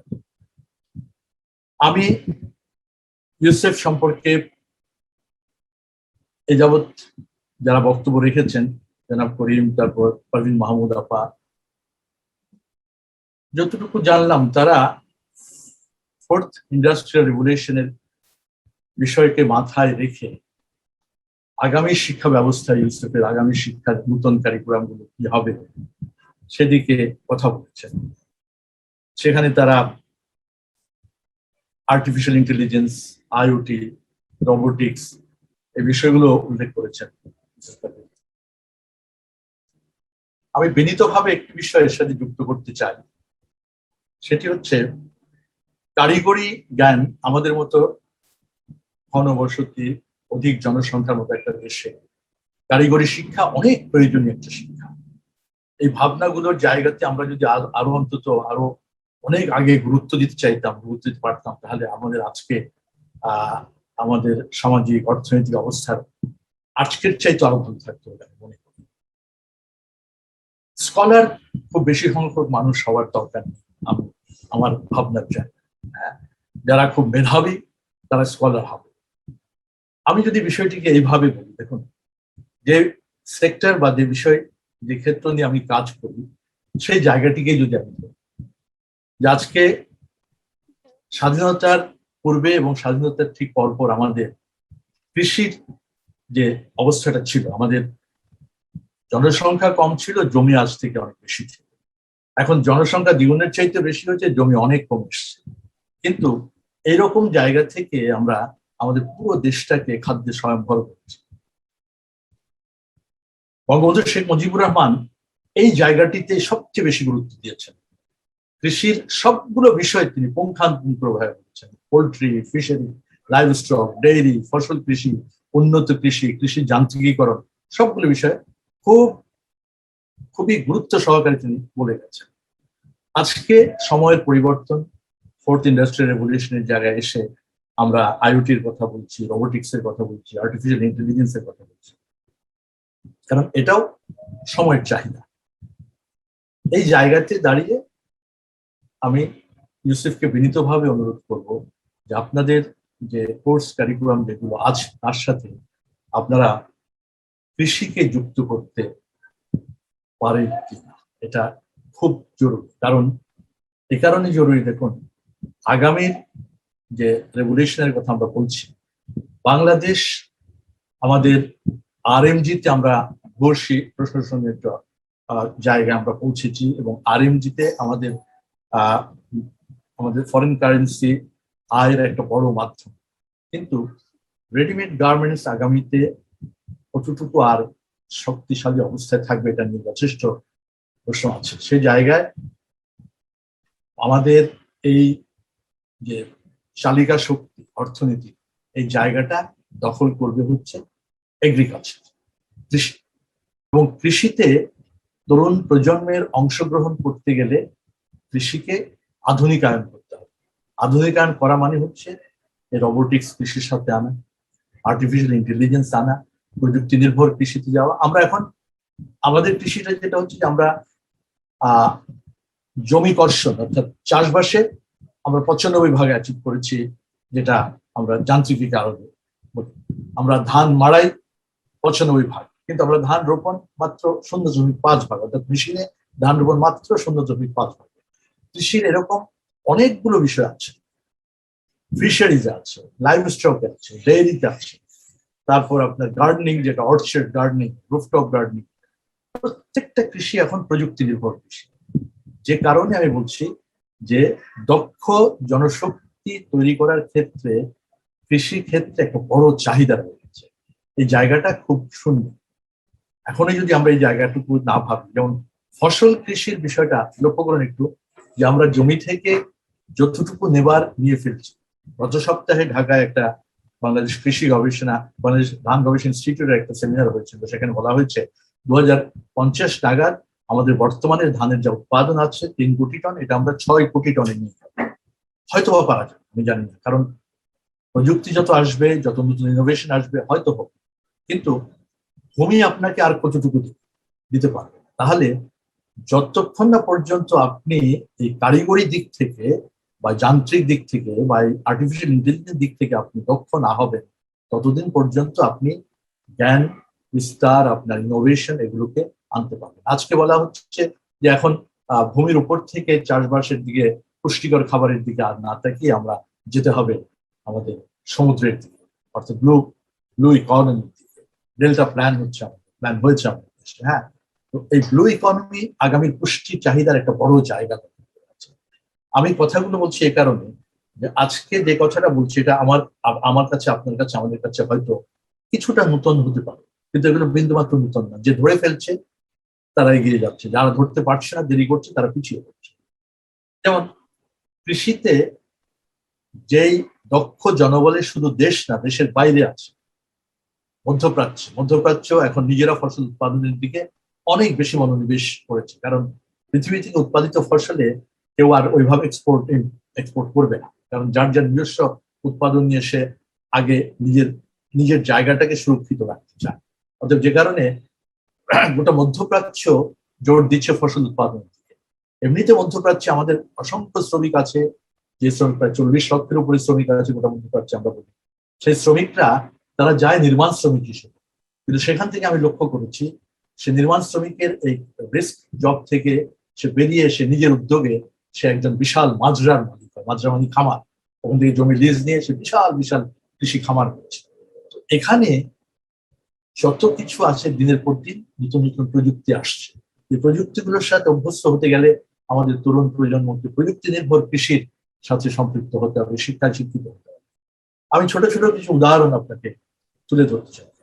যেমন মাছের চাষ হচ্ছে, আগে জাল ফেলতো, মাছ আসলো না আসলে না, কিন্তু যখন মাছ চাষের কথা বলা হলো, দেশের কৃষকরা তাদের চোখগুলো এত বড় হয়ে গেল, মাছের আবার চাষ হয়েছে, চাষ তো করি ধান আর পাট। হ্যাঁ, তো সেই জায়গা থেকে আজকে বাংলাদেশ পৃথিবীর আন্তর্জাতিক সংস্থা এফএওর হিসেব মতে অন্তত 10টি জায়গায় আমরা কোনোটাতে ফসল উৎপাদনের তৃতীয়, মাছ উৎপাদনের চতুর্থ, ডিম উৎপাদনের ষষ্ঠম, আম উৎপাদনের অষ্টম, নানান জায়গা দখল করে আছে। এগুলো তো এদেশের কৃষকরাই করছে। এখন এই কৃষির সাথে যখন আপনার এই আধুনিক প্রযুক্তি নির্ভর কৃষি যুক্ত হয়ে গেল, তখন কিন্তু আপনার দক্ষ জনবল দরকার। 20 বছর আগে যখন বলা হয়েছিল কৃষির যান্ত্রিকীকরণ করা হবে, তখন এদেশের আমরা অনেকেই বলেছিলাম যান্ত্রিকীকরণ করলে মানুষ বেকার হয়ে যাবে। ভুল প্রমাণ হয়েছে। এখন মৌসুমে একজন কৃষি শ্রমিককে 800-900 টাকা দিয়ে 3 বেলা খাবার দিয়েও পাওয়া যায়, কারণ দেশে কাজের অনেক সুযোগ তৈরি হয়েছে, কলকারখানা নির্মাণ হয়েছে, ইন্ডাস্ট্রি হয়েছে, গার্মেন্টস হয়েছে, গ্রাম থেকে অনেক মানুষ শহরে এসেছে, শ্রমিক হয়েছে, যে কারণে কৃষি শ্রমিকের ঘাটতি দেখা দিয়েছে। আজকে আবার নতুন করে যখন আমরা বলছি রোবোটিক এগ্রিকালচারে যাওয়া হবে, তখন হয়তো আবার এই কথাটি আসবে, তাহলে মানুষ বেকার হয়ে যাবে। নো, রোবোটিক এগ্রিকালচারের কলা কৌশল, যান্ত্রিকীকরণ সবকিছু চালানোর জন্য দক্ষ লোকবলের দরকার। পুকুরে জাল ফেলছেন, মাছ উঠবে কি উঠবে না আপনি জানেন না, কিন্তু এমন রোবোটিক এগ্রিকালচার চলে এসছে এখন যে একটা মাছের খামারে অটো ফিডিং দিচ্ছে, আবার তার নিচে সেন্সর বসানো আছে, পানির নিচে কি সংখ্যক মাছ আছে, তার স্বাস্থ্যের অবস্থা কি, তার সংখ্যা কত, তার বৃদ্ধি কতটুকু হয়েছে, সবকিছু বলে দিচ্ছে। আপনি আপনার খামার হয়তো সাভারে, আপনি ঢাকায় বসে আপনার কম্পিউটারে সবকিছু দেখতে পাচ্ছেন। আপনার 500 গরুর একটা খামার আছে, প্রত্যেকটা গরুর গলার ভেতরে একটা নেকে একটা চিপস লাগানো আছে। হ্যাঁ, আপনার সাথে ইন্টারনেটের কানেক্টিভিটি আছে ওয়াইফাই এর সাথে, আপনি বাসায় বসে দেখতে পাচ্ছেন 40 নম্বর গরুটা খাচ্ছে না, বা সে আজকে রাত্রে প্রসব করবে, বা তার ক্ষুধামন্দা ভাব। সো আপনি খুব ইজিলি এগুলোকে অপারেট করতে পারছেন। তো পৃথিবীর এই যে কৃষিতে একটা আমূল পরিবর্তন আসছে, বৈপ্লবিক পরিবর্তন আসছে, এই পরিবর্তনটাকে ধরার জন্য আমাদের দক্ষ লোকবলের খুব দরকার। আমি এই সেক্টরে কাজ করছি, যে কারণে আমি একদম গভীর থেকে কথাটা বলছি। আপনাকে খুব সহজভাবে বলি, আপনি একটু অনুধাবন করার চেষ্টা করুন যে এই যে রুফটপ গার্ডেনিং, ছাদ কৃষির কথা বলছি, নাহলে ঢাকার শহরে কল কারখানা, বাড়ি ঘর সবকিছু মিলিয়ে মিউনিসিপ্যাল কর্পোরেশন বলে প্রায় 4.5-5 লক্ষের উপরে দালান কোঠা আছে। এই ছাদগুলোর অনেকগুলো খালি পড়ে আছে, আবার অনেকগুলো সবুজ আচ্ছাদিত হয়েছে যারা ছাদ কৃষি করছে।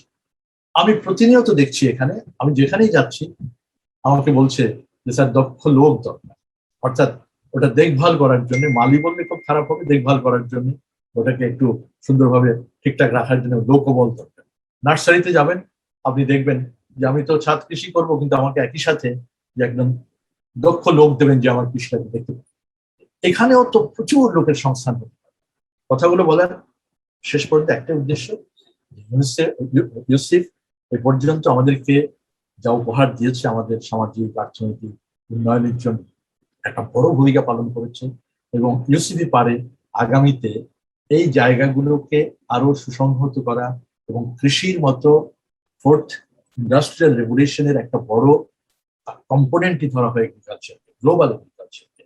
সেই জায়গাতে বাংলাদেশ, আরেকটু কথা বলে আমি শেষ করি, যে বিশ্বে এতগুলো কৃষি উৎপাদনে এতগুলো জায়গায় এফিওর হিসেবে আমরা অবস্থান নেওয়ার পরেও বিশ্ব বাজারে কৃষি এবং কৃষিজাত পণ্যের জায়গায়, বিশ্ব বাজারে অর্থাৎ যেগুলো কমপ্লায়েন্স মেনে এগ্রিকালচার করি আমরা, গুড এগ্রিকালচার প্র্যাকটিস না করার ফলে বিশ্ব বাজারে আগামী 2025 নাগাদ ওয়ার্ল্ড ব্যাংকের একটা হিসেব আছে যে কৃষি এবং কৃষি কাঁচামালের বাজার হবে $4 ট্রিলিয়ন।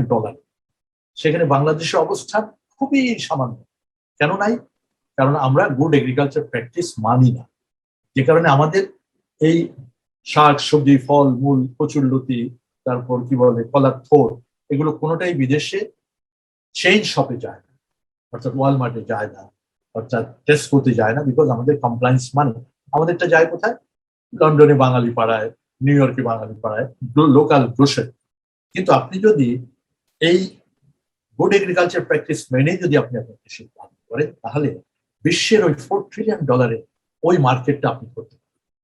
কত বিশাল সম্ভাবনা, কিন্তু বসে কি আছে? পৃথিবীর অন্যান্য দেশগুলো ঢুকে যাচ্ছে।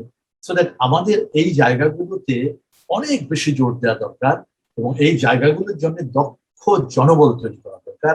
যেই দক্ষ জনবলটা হচ্ছে আগামী শিক্ষা ব্যবস্থার নূতন কারিকুলাম, এবং এই যে রোবোটিক্স এগ্রিকালচার, আপনাকে তারপর বলি আমি কি বলি ইন্টারনেট অফ থিংস এগ্রিকালচার, তারপর আর্টিফিশিয়াল ইন্টেলিজেন্স, এইগুলোকে সাথে ইউসেফ যুক্ত হবে এবং কৃষিকে এর সাথে যুক্ত করবে, অনেক বড় একটা বাজার পাবে। অবভিয়াসলি এর জন্য ইউসেফ বাংলাদেশের মানুষের কাছে, আমাদের উন্নয়ন সহযোগী সংস্থাগুলোর কাছে অনেক বেশি প্রশংসিত। আজকে আমাকে এখানে আপনারা ডেকেছেন, দুটি কথা বলার সুযোগ করে দিয়েছেন, এই জন্য ইউসেফের প্রতি আমার আন্তরিক ধন্যবাদ, কৃতজ্ঞতা, এবং মঞ্চে যারা বসে আছেন তাদের প্রতি আমার অনেক শ্রদ্ধা, ভালোবাসা। ভালো থাকবেন। আসসালামু আলাইকুম। ধন্যবাদ স্যারকে আমাদের সাথে সংযুক্ত হওয়ার জন্য।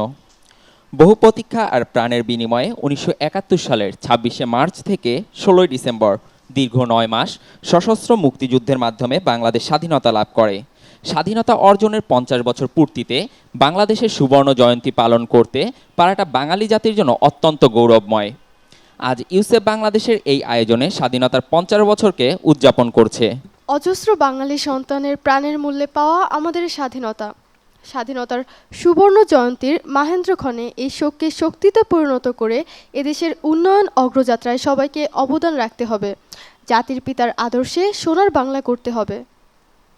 বাংলাদেশের উন্নয়নে এনজিও প্রতিষ্ঠানের সহযোগিতায় গুরুত্বপূর্ণ অবদান রেখে চলছে সরকারি প্রতিষ্ঠান এনজিও বিষয়ক ব্যুরো।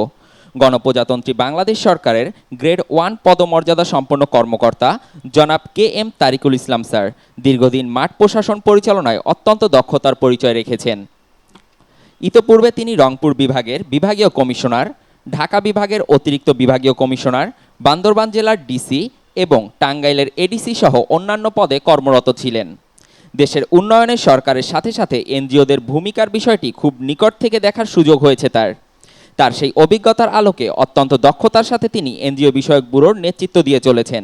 আমি এখন ভার্চুয়ালি বক্তব্য রাখার জন্য অনুরোধ করছি আজকের আয়োজনের বিশেষ অতিথি গণপ্রজাতন্ত্রী বাংলাদেশ সরকারের এনজিও বিষয়ক ব্যুরোর মহাপরিচালক জনাব KM তারিকুল ইসলাম স্যারকে।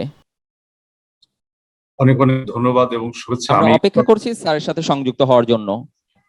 আমি প্রথমে একটু ক্ষমা চেয়েছি, আমাকে কি আপনারা শুনতে পাচ্ছেন? জি স্যার, আপনাকে শুনতে পাচ্ছি। আসলে মহাপরিচালক মহোদয় তিনি মাননীয় প্রধানমন্ত্রীর কার্যালয়ের একটি জরুরি সভায় গিয়েছেন। আমি এখানে পরিচালক হিসেবে দায়িত্ব পালন করছি। আমার নাম তপন কুমার বিশ্বাস, আমি সরকারের যুগ্ম সচিব। তো স্যার আমাকে কানেক্টেড থাকতে বলেছেন, তো সেই প্রেক্ষিতে আমি আপনাদের সকলের কাছে একটু অনুমতি চেয়ে নিচ্ছি। আমি আসলে মহাপরিচালক মহোদয়েরই প্রতিনিধিত্ব করছি, তার অনুমতি ক্রমে আমি আজকের এই সভায় সংযুক্ত হয়ে, ভার্চুয়ালি সংযুক্ত হয়ে এনজিও বিষয়ক ব্যুরোর পক্ষ হতে এবং মহাপরিচালক মহোদয়ের অনুমতি ক্রমে আমি কিছু অনুভূতি ব্যক্ত করছি। সকলকে ধন্যবাদ। মুজিব শতবর্ষ, বাংলাদেশের সুবর্ণ জয়ন্তী ও ইউসেফের গৌরবময় অভিযাত্রা বিষয়ক আজকের এই অনুষ্ঠানের চেয়ারপারসন ইউসেফ বাংলাদেশ। প্রধান অতিথি হিসেবে উপস্থিত হয়েছেন গণপ্রজাতন্ত্রী বাংলাদেশ সরকারের মাননীয় পরিকল্পনা মন্ত্রী জনাব এম এ মান্নান মহোদয়। বিশেষ অতিথি হিসেবে ভার্চুয়ালি সংযুক্ত আছেন মাননীয় প্রধানমন্ত্রীর সাবেক মুখ্য সচিব ও জাতির পিতা বঙ্গবন্ধু শেখ মুজিবুর রহমানের জন্ম শতবার্ষিক উদযাপন উপলক্ষে জাতীয় বাস্তবায়ন কমিটির প্রধান সমন্বয়ক জনাব ডক্টর কামাল আব্দুল নাসের চৌধুরী, এবং ভার্চুয়ালি আরো যারা সম্মানিত ব্যক্তিবর্গ সংযুক্ত হয়েছেন। আমি সকলের নাম উচ্চারণ করে সময়ের অপচয় করতে চাইছি না। তাদের সকলের প্রতি আমার সালাম জানাচ্ছি, শ্রদ্ধা জানাচ্ছি, সকলকে শুভেচ্ছা জানাচ্ছি। আসলে আমরা এই মুহূর্তে একটা মাহেন্দ্রক্ষণে অবস্থান করছি, শুভলগ্নে অবস্থান করছি। জাতির পিতা বঙ্গবন্ধু শেখ মুজিবুর রহমানের জন্ম শতবার্ষিকী এবং আমাদের মহান স্বাধীনতার সুবর্ণ জয়ন্তী, এই দুটোই আমরা উদযাপন করেছি। যদিও করোনার ভয়াবহ সংক্রমণের কারণে আমাদের যে পরিকল্পনা ছিল, প্রস্তুতি ছিল, সেভাবে এই উদযাপনটি হয়নি, কিন্তু হৃদয়ের সবটুকু অনুভূতি দিয়ে আমরা এই অনুষ্ঠানগুলো উদযাপন করেছি, বিভিন্নভাবে আমরা করে চলেছি। তো আমি এই প্রেক্ষাপটে গভীর শ্রদ্ধাভরে স্মরণ করছি ইতিহাসের মহানায়ক, স্বাধীনতার মহান স্থপতি, সর্বকালের সর্বশ্রেষ্ঠ বাঙালি জাতির পিতা বঙ্গবন্ধু শেখ মুজিবুর রহমানকে। আসলে বঙ্গবন্ধু এবং বাঙালি, বঙ্গবন্ধু এবং বাঙালির স্বাধীনতা এগুলো অভিন্ন শব্দ, সমার্থক শব্দ। তিনি বাঙালির বিকল্পহীন ত্রাণকর্তা হিসেবে, মুক্তিদাতা হিসেবে আবির্ভূত হয়েছিলেন। এটি ইতিহাসের একটি অনিবার্য অভিপ্সা। ইতিহাসের অনিবার্য অভিপ্সায় নিপীড়িত নিগৃহীত মানুষের মুক্তির জন্য এই ধরাধামে মহাপুরুষদের আবির্ভাব ঘটে থাকে। এই ধারাবাহিকতাই আমাদের এই টুঙ্গিপাড়ার এক নিভৃত পল্লীতে এক মানব শিশুর আবির্ভাব ঘটেছিল। সময়ের পরিক্রমায় জীবনের বিচিত্র ঘাত প্রতিঘাতের মধ্য দিয়ে অনেক বন্ধুর কণ্টকিত পথ পেরিয়ে তিনি হয়েছিলেন বঙ্গবন্ধু, তিনি হয়েছিলেন ইতিহাসের মহানায়ক, তিনি হয়েছিলেন স্বাধীনতার মহান স্থপতি, সর্বকালের সর্বশ্রেষ্ঠ বাঙালি, বাঙালির মুক্তিদাতা এবং ত্রাণকর্তা। তিনি হাজার বছরের পরাধীনতার শৃঙ্খল থেকে এই বাঙালি জাতির শিরোপরি স্বাধীনতার গৌরবোজ্জ্বল মুকুট স্থাপন করেছিলেন। এই বাঙালি জাতি হাজার হাজার বছর ধরে পরাধীন ছিল। সেই ইতিহাস বিভিন্ন প্রেক্ষাপটের ইতিহাস। সেই পরাধীনতার শৃঙ্খল থেকে একটি জাতিসত্তা ভিত্তিক রাষ্ট্র তিনি আমাদের উপহার দিয়েছেন, স্বাধীনতা আমাদের এনে দিয়েছেন। ধর্মভিত্তিক রাষ্ট্রের কাঠামো থেকে আমরা একটি জাতিসত্তা ভিত্তিক অসাম্প্রদায়িক রাষ্ট্র পেয়েছি বঙ্গবন্ধুর নেতৃত্বের কারণে। বাঙালি জাতিসত্তার মুক্তি মন্ত্রে তিনি দেশবাসীকে মুক্তিযুদ্ধে অনুপ্রাণিত করেছিলেন এবং 30 লাখ শহীদের আত্মদান, 2 লাখ মা বোনের সম্ভ্রমহানির বিনিময়ে আমাদের মহান স্বাধীনতা অর্জিত হয়েছে, স্বাধীনতার বিজয় অর্জিত হয়েছে। কিন্তু বাঙালি দুর্ভাগা জাতীয় মাত্র 3.5 বছরের মধ্যে স্বাধীনতা প্রাপ্তি নির্মমভাবে, নৃশংসভাবে তিনি নিহত হয়েছেন। এই 3.5 বছরে তিনি দেশটিকে অনেক উন্নত অবস্থানে নিয়ে গিয়েছিলেন, সমৃদ্ধ অবস্থানে নিয়ে গিয়েছিলেন। তিনি একটি ভগ্ন দেশ পেয়েছিলেন, যুদ্ধবিধ্বস্ত দেশ পেয়েছিলেন। এই স্বল্প সময়ে দ্বিতীয় বিপ্লবের মাধ্যমে অনেক কর্মকাণ্ড তিনি পরিচালনা করেছিলেন, কিন্তু তার স্বপ্নকে বাস্তবায়িত হতে দেওয়া হয়নি।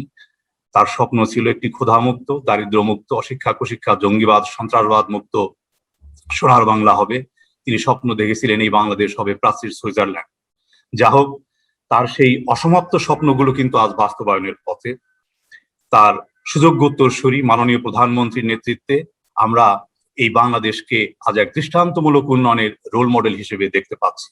বাংলাদেশ আজ এক অপার সম্ভাবনার নাম। জলে স্থলে অন্তরিক্ষে বাংলাদেশ তার উন্নয়নের বিজয় নিশানা স্থাপন করে চলেছে। সমুদ্র জয় করেছি আমরা। সমুদ্র জয়ের পর মহাকাশে বঙ্গবন্ধু 1 স্যাটেলাইটের সফল উৎক্ষেপণ স্থাপিত হয়েছে, যার মাধ্যমে আমাদের এই ডিজিটাল প্রযুক্তির ক্ষেত্রে এক নবদিগন্তের উন্মোচন ঘটেছে। রূপকল্প 2021-41 এরপরে শতবর্ষব্যাপী ডেল্টা প্ল্যান ঘোষিত হয়েছে মাননীয় প্রধানমন্ত্রী কর্তৃক, যার মাধ্যমে এই গাঙ্গেয় বদ্বীপটিকে সার্বিকভাবে এক নিরাপদ বদ্বীপে পরিণত করবার মহাপরিকল্পনা গৃহীত হয়েছে। বাংলাদেশের উন্নয়ন বলতে গেলে অনেক সময় লাগবে। আমি শুধু এইটুকু বলি যে আজকের যে 42তম অর্থনীতির দেশ আমাদের বলা হয়ে থাকে, যেটি হংকং সাংহাই ভিত্তিক একটি গ্লোবাল রিসার্চ কর্পোরেট সংস্থা আছে, তারা প্রেডিক্ট করেছে যে আগামী এই 10-12 বছরের মধ্যে বাংলাদেশ 24তম অর্থনীতির দেশে পরিণত হবে। অর্থাৎ এই যে প্রেডিকশন, এটি বাস্তবায়িত হতে চলেছে। আমরা ইতিমধ্যে এলডিসি থেকে ডেভেলপমেন্ট কান্ট্রি স্ট্যাটাসে গ্রাজুয়েশন করেছি। অনেকগুলো অর্জন আমাদের। বিদ্যুৎ ক্ষেত্রে আজকে যে উৎপাদন ক্ষমতা, প্রায় 25,000 মেগাওয়াট বিদ্যুৎ উৎপাদনের সক্ষমতা অর্জন করেছে বাংলাদেশ। আমরা এখন যেমন বিদ্যুৎ রপ্তানির পরিকল্পনা করছি। তো এই যে দেশের সার্বিক উন্নয়নের প্রেক্ষাপট, এটি সরকারি তরফ হতে যেমনি অনেক যুগোপযোগী পদক্ষেপ গৃহীত হচ্ছে, তেমনি বেসরকারি সংস্থাও কিন্তু তাদের অনেক গুরুত্বপূর্ণ ভূমিকা রেখে চলেছে। আমি এনজিও বিষয়ক ব্যুরোতে যোগদান করেছি প্রায় 5 মাস হলো। এর আগে আমি স্বাস্থ্য মন্ত্রণালয়ে কাজ করেছি, আমি জেলা প্রশাসক ছিলাম। আজকের এখানে সম্মানিত ব্যক্তিবর্গ যারা আছেন তারা আমার সকলেই শ্রদ্ধেয় জ্যেষ্ঠ কর্মকর্তা, ডক্টর কামাল আব্দুল নাসের চৌধুরী স্যার এবং আব্দুল করিম স্যার, যিনি নির্বাহী পরিচালক ইউসুফ। আমি সরাসরি তার সাথে কাজ করেছি বাণিজ্য মন্ত্রণালয়ে, তাদের নেতৃত্ব আমি পেয়েছি, তাদের পরামর্শ পেয়েছি। তো আমি এইটুকু বলতে পারি যে আমার এই প্রায় 22-23 বছর চাকরি জীবনে আমি আজকে যেখানে দায়িত্ব পালন করছি, এটি একটি ভিন্ন প্রক্রিয়ার কর্মস্থল আমাদের জন্য। তারপর আমি বলবো যে এনজিওদের সম্পর্কে যদি আমি এখানে যোগদান না করতাম বা পদায়িত না হতাম, তাহলে তাদের কর্মকাণ্ড সম্পর্কে এত সরাসরি জানার আমার সুযোগ ঘটতো না। আমি দেখে চলেছি যে বাইরে থেকে যেভাবেই মূল্যায়ন করুক না কেন, তারা দেশের উন্নয়নের ক্ষেত্রে সরকারের পাশাপাশি সহযোগী সংস্থা হিসেবে অনেক গুরুত্বপূর্ণ ভূমিকা রেখে চলেছে। এই ডিউরিং দি প্যান্ডেমিক এ সময়ও তাদের অনেক আউটস্ট্যান্ডিং ভূমিকা আছে। আমরা প্রথমে তাদের কর্মকাণ্ডকে মূল্যায়ন করেছি যে শুধু পভার্টি এলিভিয়েশন এবং কিছু কিছু পার্সপেক্টিভে স্বাস্থ্য বিষয়ক কর্মকাণ্ড, এর মধ্য দিয়েই তাদের কর্মকাণ্ড সীমাবদ্ধ ছিল। মাইক্রো ক্রেডিট রেগুলেটরি কিছু কাজ এগুলো তারা করেছে। কিন্তু সময়ের অনিবার্য দাবিতে এবং বিশ্ব পরিস্থিতির সঙ্গে তাল মিলিয়ে চলার তাগিদেই উন্নয়নের সংজ্ঞাটিও এখন অনেক বিস্তৃত হয়েছে। এই পরিস্থিতিতে এদের সঙ্গে তাল মিলিয়ে, বিশ্ব প্রেক্ষাপটের সঙ্গে তাল মিলিয়ে চলার ক্ষেত্রে এনজিওরাও কিন্তু অনেক যুগোপযোগী কর্মসূচি গ্রহণ করছে, যে কর্মসূচিগুলো আমাদের দেশের উন্নয়নের জন্য রিয়েলি বিফিটিং হবে এবং প্র্যাকটিকেবল হবে, এভাবে তারা অনেক প্রকল্প নিচ্ছে, কর্মপরিকল্পনা গ্রহণ করছে এবং আমরাও টাইম এন্ড এগেইন তাদেরকে সেভাবে পরামর্শ দিচ্ছি, অনুরোধ করছি, আমাদের বিভিন্ন ভাবে উপদেশ দিচ্ছি যে এই প্রকল্পগুলো নিলে আমাদের এই ক্ষেত্রে এখন ভালো ভূমিকা রাখতে পারে। দারিদ্র দূরীকরণের যে বিষয়টা, এক্ষেত্রে আমাদের বেশ কিছু উল্লেখযোগ্য অগ্রগতি আছে। এখন শিক্ষা ক্ষেত্রে এবং আর অন্যান্য ক্ষেত্রে যে একেবারে প্র্যাকটিকেবল ভূমিকাটি রাখা উচিত, আমরা বিভিন্ন সময় তাদেরকে এই প্যান্ডেমিকের সময় ভার্চুয়াল মিটিং আমরা বলেছি। রোহিঙ্গা ক্যাম্পে যে প্রকল্পগুলো নিচ্ছে এবং অন্যান্য জায়গাতে FD7 যেটিকে বলে ত্রাণ কর্মসূচি, আমরা বলছি যে প্যান্ডেমিক সিচুয়েশনে করোনা দূরীকরণের ক্ষেত্রে আপনাদের কিছু একেবারে উল্লেখযোগ্য ভূমিকা থাকা উচিত।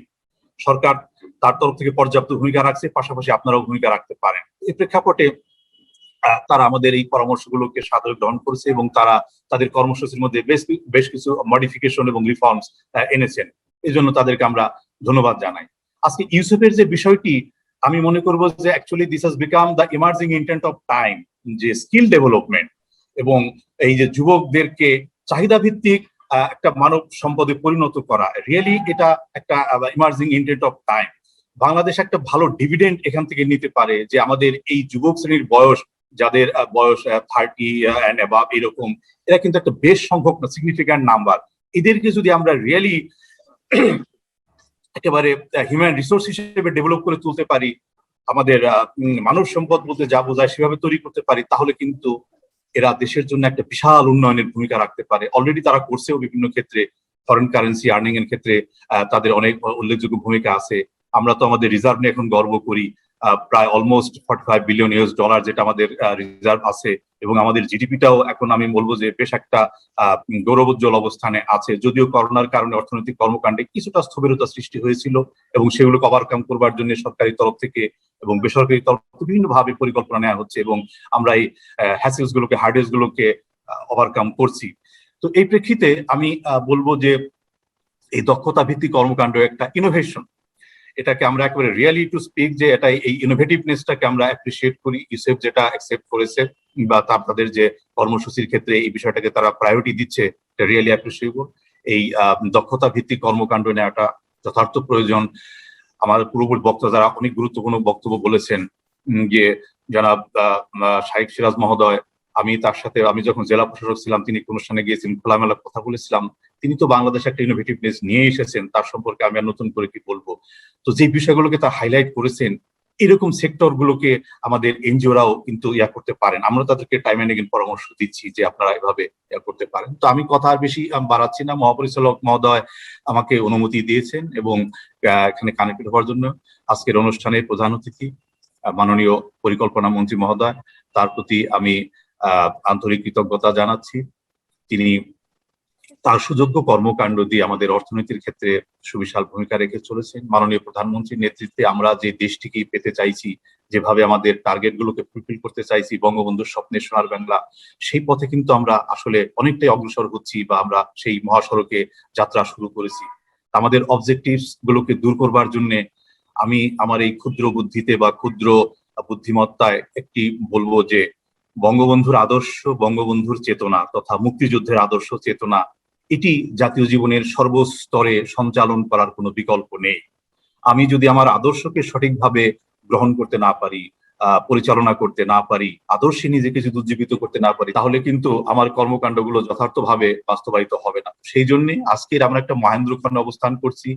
বঙ্গবন্ধুর জন্ম শতবার্ষিকী যেটি এবং আমাদের মহান স্বাধীনতার সুবর্ণ জয়ন্তী, এই উদযাপনগুলো আমাদেরকে এই অনুপ্রেরণাটাই দিচ্ছে, আমাদেরকে এভাবেই সঞ্জীবিত করছে যে মুক্তিযুদ্ধের চেতনার সাথে দেশের প্রতিটি মানুষকে অঙ্গাঙ্গী ভাবে যুক্ত হতে হবে, এর সাথে কোনো আপোষ নেই। মুক্তিযুদ্ধের চেতনায় বিগলিত হওয়া, মুক্তিযুদ্ধের চেতনায় লালিত হওয়া, মুক্তিযুদ্ধের চেতনায় সর্বাঙ্গীন ভাবে উদ্বেলিত হওয়া, এটি হচ্ছে আমাদের জীবনের প্রধান লক্ষ্য। জাতি হিসেবে সেই চেতনায় উদ্বুদ্ধ হয়ে আমাদের ঐতিহ্য, সংস্কৃতি, বাঙালি জাতিসত্তার যে গৌরব উজ্জ্বল কর্মকাণ্ড, সেগুলোকে লালন করা, যেগুলোকে লালন করবার ক্ষেত্রে সরকার খুবই অনুপ্রেরণা দিয়ে চলেছেন। আমি জেলা প্রশাসক হিসেবে দেখেছি এই কর্মকাণ্ডগুলোর জন্য সরকারি তরফ থেকে অনেক পরামর্শ, অনুপ্রেরণা, নির্দেশনা আসতো আমাদের দেশজ খেলাধুলা, শিল্প, সাহিত্য, সংস্কৃতি, এগুলোকে লালন করবার জন্য।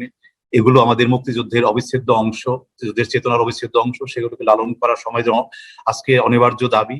সেভাবে প্রত্যাশিত জাতিতে আমাদের পরিণত হতে হবে। এই দক্ষতা ভিত্তিক জাতি নির্মাণ করতে হবে, মুক্তিযুদ্ধের আদর্শ ভিত্তিক জাতি তৈরি করতে হবে। তাহলে আমরা মাননীয় প্রধানমন্ত্রীর নেতৃত্বে একটি ক্ষুধামুক্ত, দারিদ্র্যমুক্ত, অশিক্ষা কুশিক্ষা, জঙ্গিবাদ মুক্ত বঙ্গবন্ধুদের স্বপ্নের সোনার বাংলা এবং প্রাচ্যের সুইজারল্যান্ড যে তিনি কল্পনা করেছিলেন, সেটি আমাদের জন্য অসম্ভব কিছু হবে না। সেই প্রত্যাশায় আমরা থাকলাম। আমরা সকলে নিবেদিত, আমরা সকলে ঐক্যবদ্ধ, যে কোনো পরিস্থিতিতে যে কোনো চ্যালেঞ্জ গ্রহণ করতে আমরা প্রস্তুত। এই আশাবাদ ব্যক্ত করে আজকের অনুষ্ঠানের প্রধান অতিথি, বিশেষ অতিথি, সংযুক্ত হিসেবে যারা আছেন, সম্মানিত ব্যক্তিবর্গ, সকলকে আমি মহাপরিচালক মহোদয়ের পক্ষ থেকে, এনজিও অ্যাফেয়ার্স ব্যুরোর মহাপরিচালক মহোদয়ের পক্ষ থেকে আন্তরিক ধন্যবাদ, শুভেচ্ছা, সালাম জানিয়ে আমি আমার কথা এখানে শেষ করছি। ধন্যবাদ সকলকে। ধন্যবাদ স্যারকে স্যারের মূল্যবান বক্তব্যের জন্য। চট্টগ্রামে একে খান ইউসেপ পলিটেকনিক ইনস্টিটিউট এর আর্থিক সহযোগিতা প্রদানকারী ইউসেপ অ্যাসোসিয়েশনের অত্যন্ত গুরুত্বপূর্ণ শ্রদ্ধাভাজন ইউসেপ বাংলাদেশের 2 দফায় নির্বাচিত চেয়ারপারসন এবং বর্তমানে ইউসেপ বাংলাদেশ অ্যাসোসিয়েশনের সম্মানিত সদস্য জনাব সালাউদ্দিন কাশেম স্যারকে এই পর্যায়ে ভার্চুয়ালি যুক্ত হয়ে বক্তব্য রাখার জন্য বিনীতভাবে অনুরোধ জানাচ্ছি। আসসালামু আলাইকুম। আমি অন্তত I'm indeed very grateful to the USEP Board of Governors and also the management for giving me an opportunity to say something at this very historic occasion of Mujib Borsho, which also coincides with the 50th anniversary of Bangladesh's independence, and also of USEP's establishment nearly 50 years ago for the street children of Dhaka just after the War of Liberation. I do remember I had occasions to meet Bangabandhu as a young man in Chittagong when I was only 18, when I met him at the residence of Marhum Janab M.R. Siddiqui, who was then president of Awami League in Chittagong, for a lunch which was attended by my late father, Marhum A.K. Khan, and he took me along to meet Bangabandhu for the first time. Bangabandhu was larger than life, and that impression of his resonance of his voice and his personality, and he was truly a very handsome person. But the second time I had the occasion was again at a very historic encounter after he was released from prison in Pakistan at a press conference at the famous Claridge's Hotel in London, where Bangabandhu was the host of the UK government. So my late father, Mr. A.K. Khan, went to meet Bangabandhu, and he was very warmly received at the suite of the Claridge's Hotel. I was down in the lobby waiting for Sheikh Shahab to come down to go towards the press conference. And lo and behold, when he came down with his huge entourage, here I was a young student standing on one side. He walks up to me and asks me, "Tell me, where did I meet you?" So I was totally flabbergasted. I said, "Yes, sir, 3 or 4 years ago at M.R. Siddiqui, Mr. M.R. Siddiqui's residence for lunch with my late father, Mr. A.K. Khan." So he said to me, "Immediately call Siddiqui and tell him to come to Dhaka as soon as possible." Mr. M.R. Siddiqui was then ambassador, unofficial ambassador to the United States based in Dhaka. And that was a memorable occasion that he remembered me after so many years, was something which has always been in my mind. Truly, he would have been happy that after 50 years, Bangladesh is on the way to become a middle income country. And I do believe the present policies of his very ambitious and strategic daughter, Honorable Prime Minister of Bangladesh, has brought us to a stage where Bangladesh is at the takeoff stage. So to achieve our economic emancipation as a developed country, Honorable Planning Minister Yusuf Bangladesh has played over the last 50 years a great role in turning out skilled young boys and girls from underprivileged backgrounds, having sufficient skills in which they can get jobs both in the country and abroad. Yusuf is doing the government's job in meeting the SDG goal of leaving no one behind. Today, due to the sudden cutting down of donor funding, is facing an existential threat. So I would request you, sir, that when I was chairman of USEP, I visited Nepal, which went through a similar crisis when donors suddenly withdrew from funding USEP Nepal, and it was at the point of closure, and it was closed down. But after great effort, they could recoup by getting local support and by doing sustainable projects. From then onwards, I have been cautioning the USEP board relentlessly that we must get support of the government for our activities in a PPP model. And I believe, sir, the government of Bangladesh needs to fund at least 50% of its budget annually. Let USEP Bangladesh become a PPP institution with representation of the National Skills Development Authority on the board, so that future generation of USEP students can meet the challenge of the fourth industrial revolution and find skilled jobs, not only in Bangladesh, but abroad. By setting up USEP Skills University, both in Dhaka and Chittagong.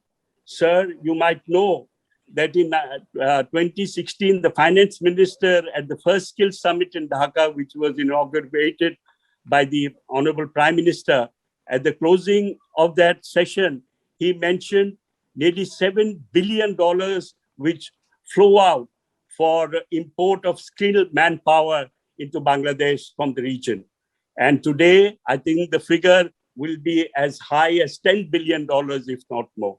Of course, we need these skilled people, but I believe we need a graduated policy of reducing the dependence on foreign skilled people so that our young boys and girls can replace the skilled manpower needed by our growing garments, textile, and other industries.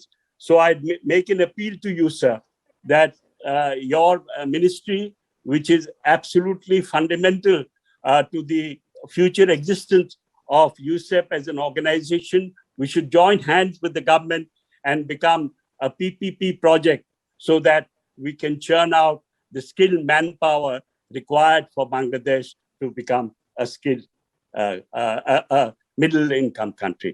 Thank you, sir. Thank you for your time. ধন্যবাদ স্যারকে। আজকের অনুষ্ঠানের প্রধান অতিথি মাননীয় মন্ত্রী পরিকল্পনা মন্ত্রণালয় জনাব এম মান্নান স্যার ছিলেন সাবেক সিএসপি কর্মকর্তা। বর্তমান সরকারের নেতৃত্বে আজ বাংলাদেশের অর্জন পৃথিবীর সমস্ত দেশের কাছে বিস্ময়ের সৃষ্টি করেছে। উন্নয়নের রোল মডেল হিসেবে ইতিমধ্যেই বিশ্বের দরবারে স্থান করে নিয়েছে সেই সরকারের।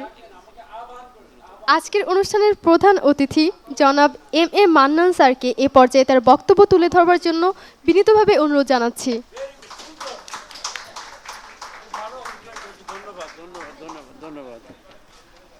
ওকে, ধন্যবাদ। আসসালামু আলাইকুম এবং বিকাল হয়ে গেছে, শুভ বিকাল।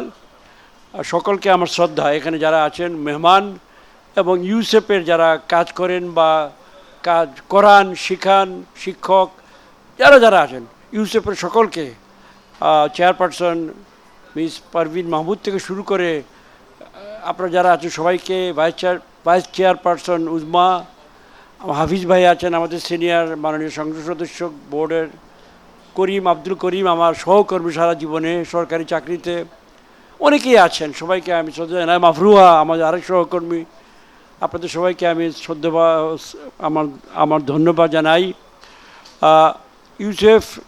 ইউসেপ মোটামুটি আমাদের পরিচিত ছিল দীর্ঘদিন থেকেই। আমি যখন অনেক বছর আগে আমি শান্তিনগর থাকতাম, তো কাকরাইল দিয়ে হেঁটে হেঁটে আসতাম, তো ওখানে একটা ইউসেপের কেজের স্কুল ছিল একটা, ওই যেখানে মিউজিক কলেজ পড়েছিল কোনায় একটা ইউসেপ ছিল। ওই তখন আমার প্রথম দেখলাম যে ইউসেপ কী, তখন ইউসেপ কী ভাই এটা কী, তখন জানলাম যে আন্ডার প্রিভিলেজ, ভেরি কঠিন ইংরেজি শব্দ, আন্ডার প্রিভিলেজ চিলড্রেন, সুবিধাবঞ্চিত শিশুদের অন্য এইসব। এরপরে ঘটনাচক্রে কয়েক বছর পরে সরকারি চাকরিতে গিয়ে এনজিও ব্যুরোতে গেছি, গিয়ে দেখি সেই ইউসেপ আবার সামনে ওর কাগজটা ইউসেপ। এবং তখন এখানে আহমদুল্লাহ মিয়া নামে একজন ছিলেন, উনি বোধহয় ডিরেক্টর বা কি ছিলেন, চার্জে ছিলেন। উনি এক দাওয়াত দিলেন, আসলাম, এইখানেই আমি দেখছিলাম কিছুক্ষণ বসে। তো এগুলো আমার স্মৃতি, এখন বয়স হয়ে গেলে মানুষের স্মৃতির কথা মনে হয়। তো তার চেয়ে বড় জরুরি হলো যে বাংলাদেশে কিন্তু প্রচুর ঘাটতি আছে, বিশেষ করে শিক্ষার ক্ষেত্রে, প্রশিক্ষণ, টেকনিক্যাল এডুকেশন, এই সকল ক্ষেত্রে প্রচণ্ড ঘাটতি আমাদের। এই ঘাটতি নিয়ে আমরা 21 শতকে সামনের দিকে যাওয়া কষ্ট হবে, এটা স্বীকার করতেই হবে। সাক্ষরতার হার এখনও আমরা সম্মানজনক পর্যায়ে পৌঁছাতে পারিনি, যা সাক্ষরতা। আর প্রযুক্তি তো ভয়ঙ্কর হবে আমরা পেছনে, যদিও আমরা ডিজিটাল বলছি অনেকটা এগিয়েছি গত কয়েক বছরে, এখনও অনেক যাওয়ার আছে। সেখানে সরকার চেষ্টা করছে, কিন্তু আধা সরকারি, বেসরকারি বা এই ধরনের নন প্রফিট, অলাভজনক, কল্যাণমূলক যে সকল প্রচেষ্টা, এইগুলোকে সরকার সঙ্গে একটা পার্টনারশিপের মাধ্যমে কাজ করা দরকার। এবং বিশেষ করে এই যে ইউসেপ, যার যে জনাব চেনি, যিনি এটা প্রতিষ্ঠা করেছিলেন, তাকে স্মরণ করা মানে প্রয়োজন। এ সকল কাজ আমার যেটা বলা দরকার, এখন আপনাদেরকে আশ্বস্ত করা দরকার সরকারের পক্ষ থেকে, যে আমাদের সরকার, বর্তমান সরকার, বেসরকারি, আধা সরকারি বা ধরুন দাতব্য, অলাভজনক সকল ধরনের প্রচেষ্টাকে আমরা সমর্থন জানাই। শুধু একটি প্রচেষ্টা যাতে আমাদের দেশের স্বাধীনতা বা সার্বভৌমত্ব বিরোধী প্রচেষ্টা ছাড়া আর সকল প্রচেষ্টা এখানে আপনারা করতে পারেন, যে কোনো ব্যক্তি করতে পারে। আর এই ক্ষেত্রে তো অবশ্যই আমাদের যেটা বলছিলাম, আমাদের সাহায্য সহযোগিতা অবারিত থাকবে। আমি আমাদের যারা আছেন এখন পরিচালনায়, মিস পারভিন মাহমুদ এবং আব্দুল করিম সাহেব, এনারা সবাই, আমি বলতে চাই যে আমার সামান্য দায়িত্বে এখন আছে সরকারে, আমার যেটুকু করা আমি হাত বাড়িয়ে করব, নিশ্চিত থাকেন। আপনারা এগিয়ে আসেন, আরও প্রকল্প নিয়ে আসেন, কিভাবে আপনাদেরকে আরও শক্তিশালী করা যায়। এবং এই প্রযুক্তির শিক্ষা, ইঞ্জিনিয়ারিং বা যেটাকে বলুন টেকনিক্যাল এডুকেশনটাকে কীভাবে আরও বাড়ানো যায়, অধিক সংখ্যক ছেলে মেয়েকে আনা যায়। আপনারা চিন্তা করেন, প্রকল্প প্রপোজাল তৈরি করে আসেন। সমাজ কল্যাণ মন্ত্রণালয় যেটা আছে, আমার সহকর্মী আছেন মাননীয় মন্ত্রী মহোদয়, তার সঙ্গে কথা বলবো, এনজিও ব্যুরোতে কথা বলবো, ডিজি সমাজ কল্যাণের সঙ্গে কথা বলতে, সবাই মিলে একে এখন যেহেতু বিদেশি তথাকথিত শব্দ একটি ডোনার শব্দ ছিল, আমরা পছন্দ করি না, আমরা চাই না এই শব্দ। আমরা তাদের ধন্যবাদ জানাই, তারা আমাদের সহায়তা করেছে, কিন্তু ডোনার এগুলো আমরা এখন চাই না। দাতা আমরা ভুলে যেতে চাই। সালাম, থ্যাংক ইউ, নো থ্যাঙ্কস, ধন্যবাদ, ঠিক আছে, ধন্যবাদ, এইটা বলতে চাই। কারণ এই যে তাদের কি জানি নীতিমালা আমরা বুঝিও না, পরিবর্তন হয়ে যায়, হঠাৎ মাঝ নথিতে গিয়ে কোর্স চেঞ্জ হয়ে যায়, আর আমরা দিতে পারবো না। ইতিমধ্যে ঘর বাড়ি বানিয়ে সেজে গুজে বসে আছি লোক লস্কর নিয়ে, তারপরে হঠাৎ বলে যে আমাদের নীতিমালা পরিবর্তন হয়ে যায়, আর আমরা আগের মতো অর্থ দেব না। তাদের নীতিমালা পরিবর্তন করা তারা করতেই পারে, আমরা এটা প্রশ্ন করার অধিকার নেই। তবে হ্যাঁ, এইটা তো শেখ হাসিনা বলতে পারবে না। শেখ হাসিনা বলতে পারবে না যে আমার নীতিমালা পরিবর্তন করেছি, আমরা টাকা দিব না তোমাদের কাউকেই। এটা তার বলার কোনো অধিকার নেই। সো বুঝেন ডিফিকাল্টটা কোথায়। আমাদের দেশের দায়িত্বগুলা শেষ বিচারে আমাদেরকেই বইতে হবে, এইটাই আমাদের মূল কথা। এই যে বিশ্বব্যাপী দুর্যোগ করোনা মহামারী, এই দুর্যোগ আমাদেরকে আক্রান্ত করেছে, কিন্তু দুর্যোগ আবার সুযোগেরও সৃষ্টি করে। দুর্যোগ সমান সুযোগ। অনেক ক্ষেত্রে এই সময় অনেক এই যে ভার্চুয়াল কথাবার্তা কত কিছু হচ্ছে, এই সুযোগটা আমরা কাজে লাগাবো। আমরা আমাদের নিজস্ব সম্পদ আগের তুলনায় অনেক বেড়েছে, আমাদের লক্ষ লক্ষ মানুষ কাজ করছে বলেই কিন্তু বাড়ছে। এই বক্তৃতা দিয়ে কোনো সম্পদ সৃষ্টি হয় না। সম্পদ সৃষ্টি করতে হলে লোহা লক্ষ্য পিটাতে হবে, অথবা লাঙ্গল ঠেলতে হবে, অথবা নৌকা বাইতে হবে, অথবা আপনার কাপড়ের কোলে কাজ করতে হবে। এইগুলা কাজ লক্ষ লক্ষ মানুষ করছে বলেই বাংলাদেশের এখন সম্পদ সৃষ্টি হচ্ছে। এই সম্পদটাকে আমরা আরও বিনিয়োগ করব, আরও সম্পদ সৃষ্টির জন্য। এই সকল সম্পদ, এই টেকনিক্যাল এডুকেশনে, এইটা আমাদের প্রত্যয়, এইটা আমাদের প্রতিজ্ঞা, আমাদের প্রতিশ্রুতি এই সরকারের। আমাদের মাননীয় প্রধানমন্ত্রী বিশেষ করে সুবিধাবঞ্চিত, আন্ডার প্রিভিলেজড, অথবা পেছনে পড়া, অথবা দূরে থাকা, চরে বাস করা, হাওরে বাস করা, পাহাড়ে বাস করা, উপকূলে বাস করা, নানা দুর্গম জায়গায় থাকে, অথবা ঢাকা শহরেও এখানে ওখানে বস্তিতে অবহেলিত, তিনি ওখানে কাজ করতে চান, তার একার পক্ষে কাজ করা সম্ভব নয়। আপনারা সবাই মিলে তাকে হাত ধরে সামনে নিয়ে যান। She is ready. এবং এই মুহূর্তে আমি যে গত কয়েক বছর তার সঙ্গে কাজ করছি, আমরা মোটামুটি সম্পদে আমরা পারবো। আমাদের সকল ডোনার্স সাহেবরা যদি বিদায় নেন, থ্যাঙ্কস, অবশ্যই থ্যাঙ্কস, বাট আমরা পারবো। We can carry our load our selves. আমাদের মোটামুটি আমাদের পিঠে শক্তি আছে এখন। আমরা দয়া করে ওই জিনিসটা আমরা চাই না এখন। কেউ যদি এসে টেনি সাহেবের মতো ভালো লোকেরা যারা কাজ করতে চায় 100 বার করবে। মানব সমাজ এক পরিবার, সকল মানুষ আমরা একত্রে বসবাস করি। কেউ যদি আসে সসম্মানে আমাদেরকে, আমাদের পাবলিককে সালাম দিয়ে বসে কাজ করে, করুক। কিন্তু ডোনার, ডোনি, দিস দ্যাট, মাঝখানে গিয়ে নীতি পরিবর্তন হয়ে গেছে আর আমি দিব না, 6 বছর দেওয়ার পরিশ্রম দিয়ে আমাকে ভাসিয়ে দিয়ে তারপরে নাই, এইগুলো আমাদের অ্যাভয়েড করতে হবে। তাই আমি মনে করি আজকে যে আয়োজনটা হয়েছে, ইউসেফের সঙ্গে আবার আমার নতুন ব্যক্তিগতভাবে পরিচিত হওয়ার সুযোগ হলো। আপনাদের বোর্ডের যে ব্যক্তিবর্গ দেখছি তারা অত্যন্ত সম্মানিত মানুষ, অভিজ্ঞ, তাদেরকে অনেককে ব্যক্তিগতভাবে চিনি। আমার আস্থা আছে এনাদের হাতে এই সংস্থা আরও শক্তিশালী হবে। এবং আমি সরকারের থেকে প্রতিশ্রুতি দিচ্ছি যে আমরা কীভাবে এইটাকে, ওই যে কি ইংরেজিতে বলে সাস্টেইনেবল, বাংলা কি বলে সাস্টেইনেবল মানে টেকসই, কীভাবে টেকসই করা যায় স্থায়ীভাবে, এইগুলো আমাদেরকে। হ্যাঁ ভাই, ও প্রশ্ন, আচ্ছা ঠিক আছে, আসছে প্রশ্নে। আমরা প্রশ্ন পছন্দ করি, রাজনীতি করি তো সুযোগ পেলে, বাট চাইছিলাম না হতে যেতে। সাস্টেনেবল করার ওয়ার্ক প্ল্যান, প্রবীণ মাহমুদ উনি তো এই বিষয়ে এক্সপার্ট, ফাইন্যান্সের ব্যাপারে এক্সপার্ট, FCA। তারপরে উজমাও বোধহয় এই লাইনেরই মানুষ, CPA বোধহয়, মার্কিনি, এটা মার্কিনি FCA বলতে পারি, তাই না?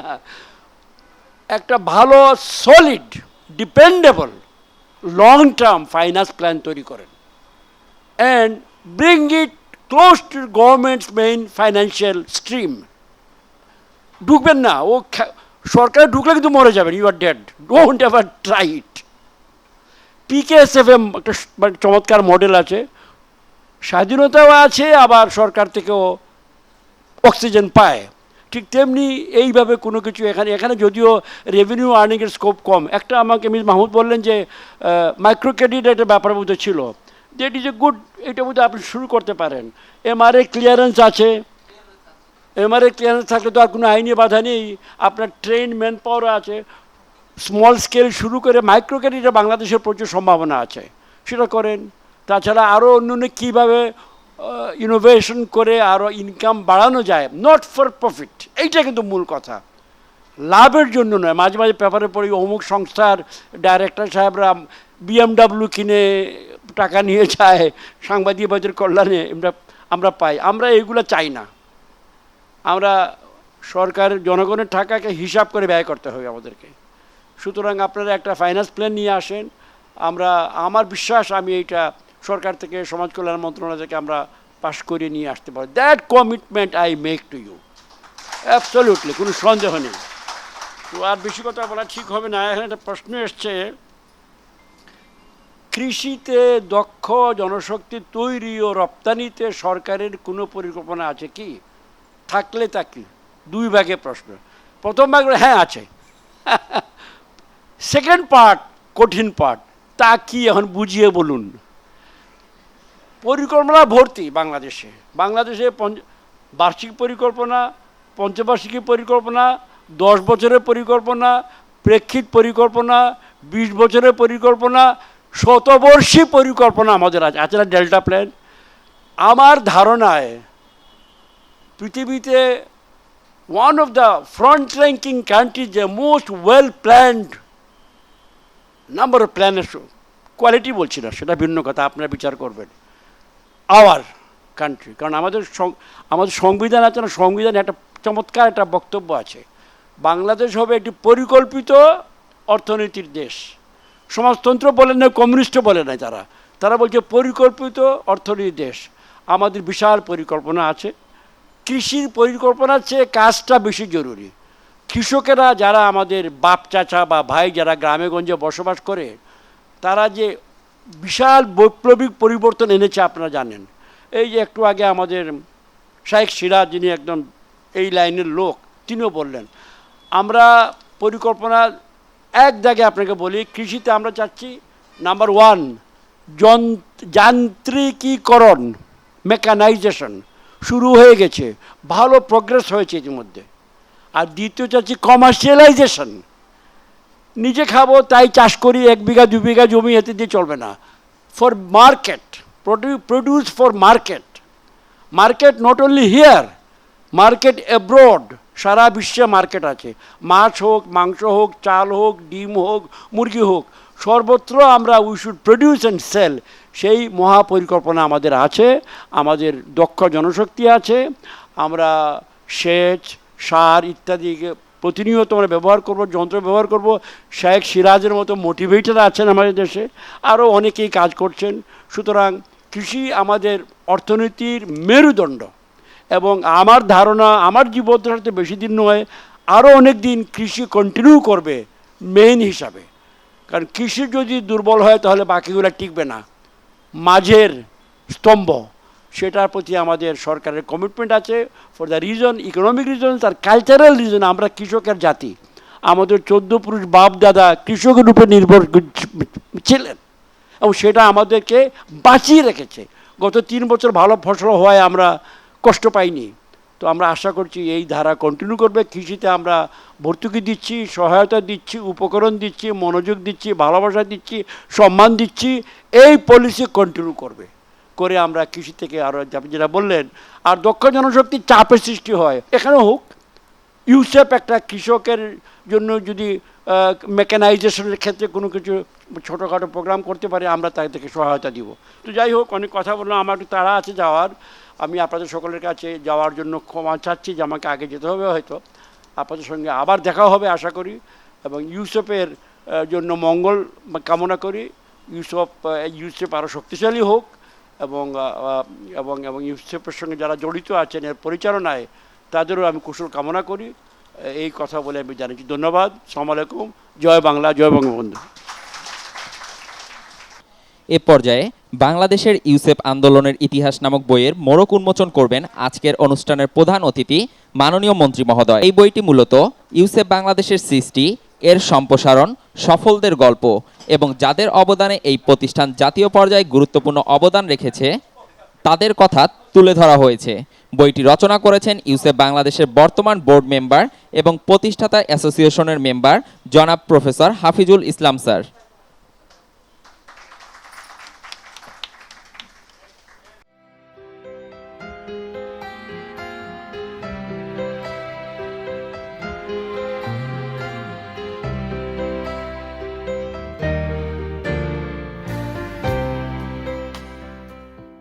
ফটো সেশন পর্বের জন্য ইউসেফ বাংলাদেশের senior management team, deputy director এবং সম্মানিত অতিথিবৃন্দকে মঞ্চে আসার জন্য বিনীতভাবে অনুরোধ করছি।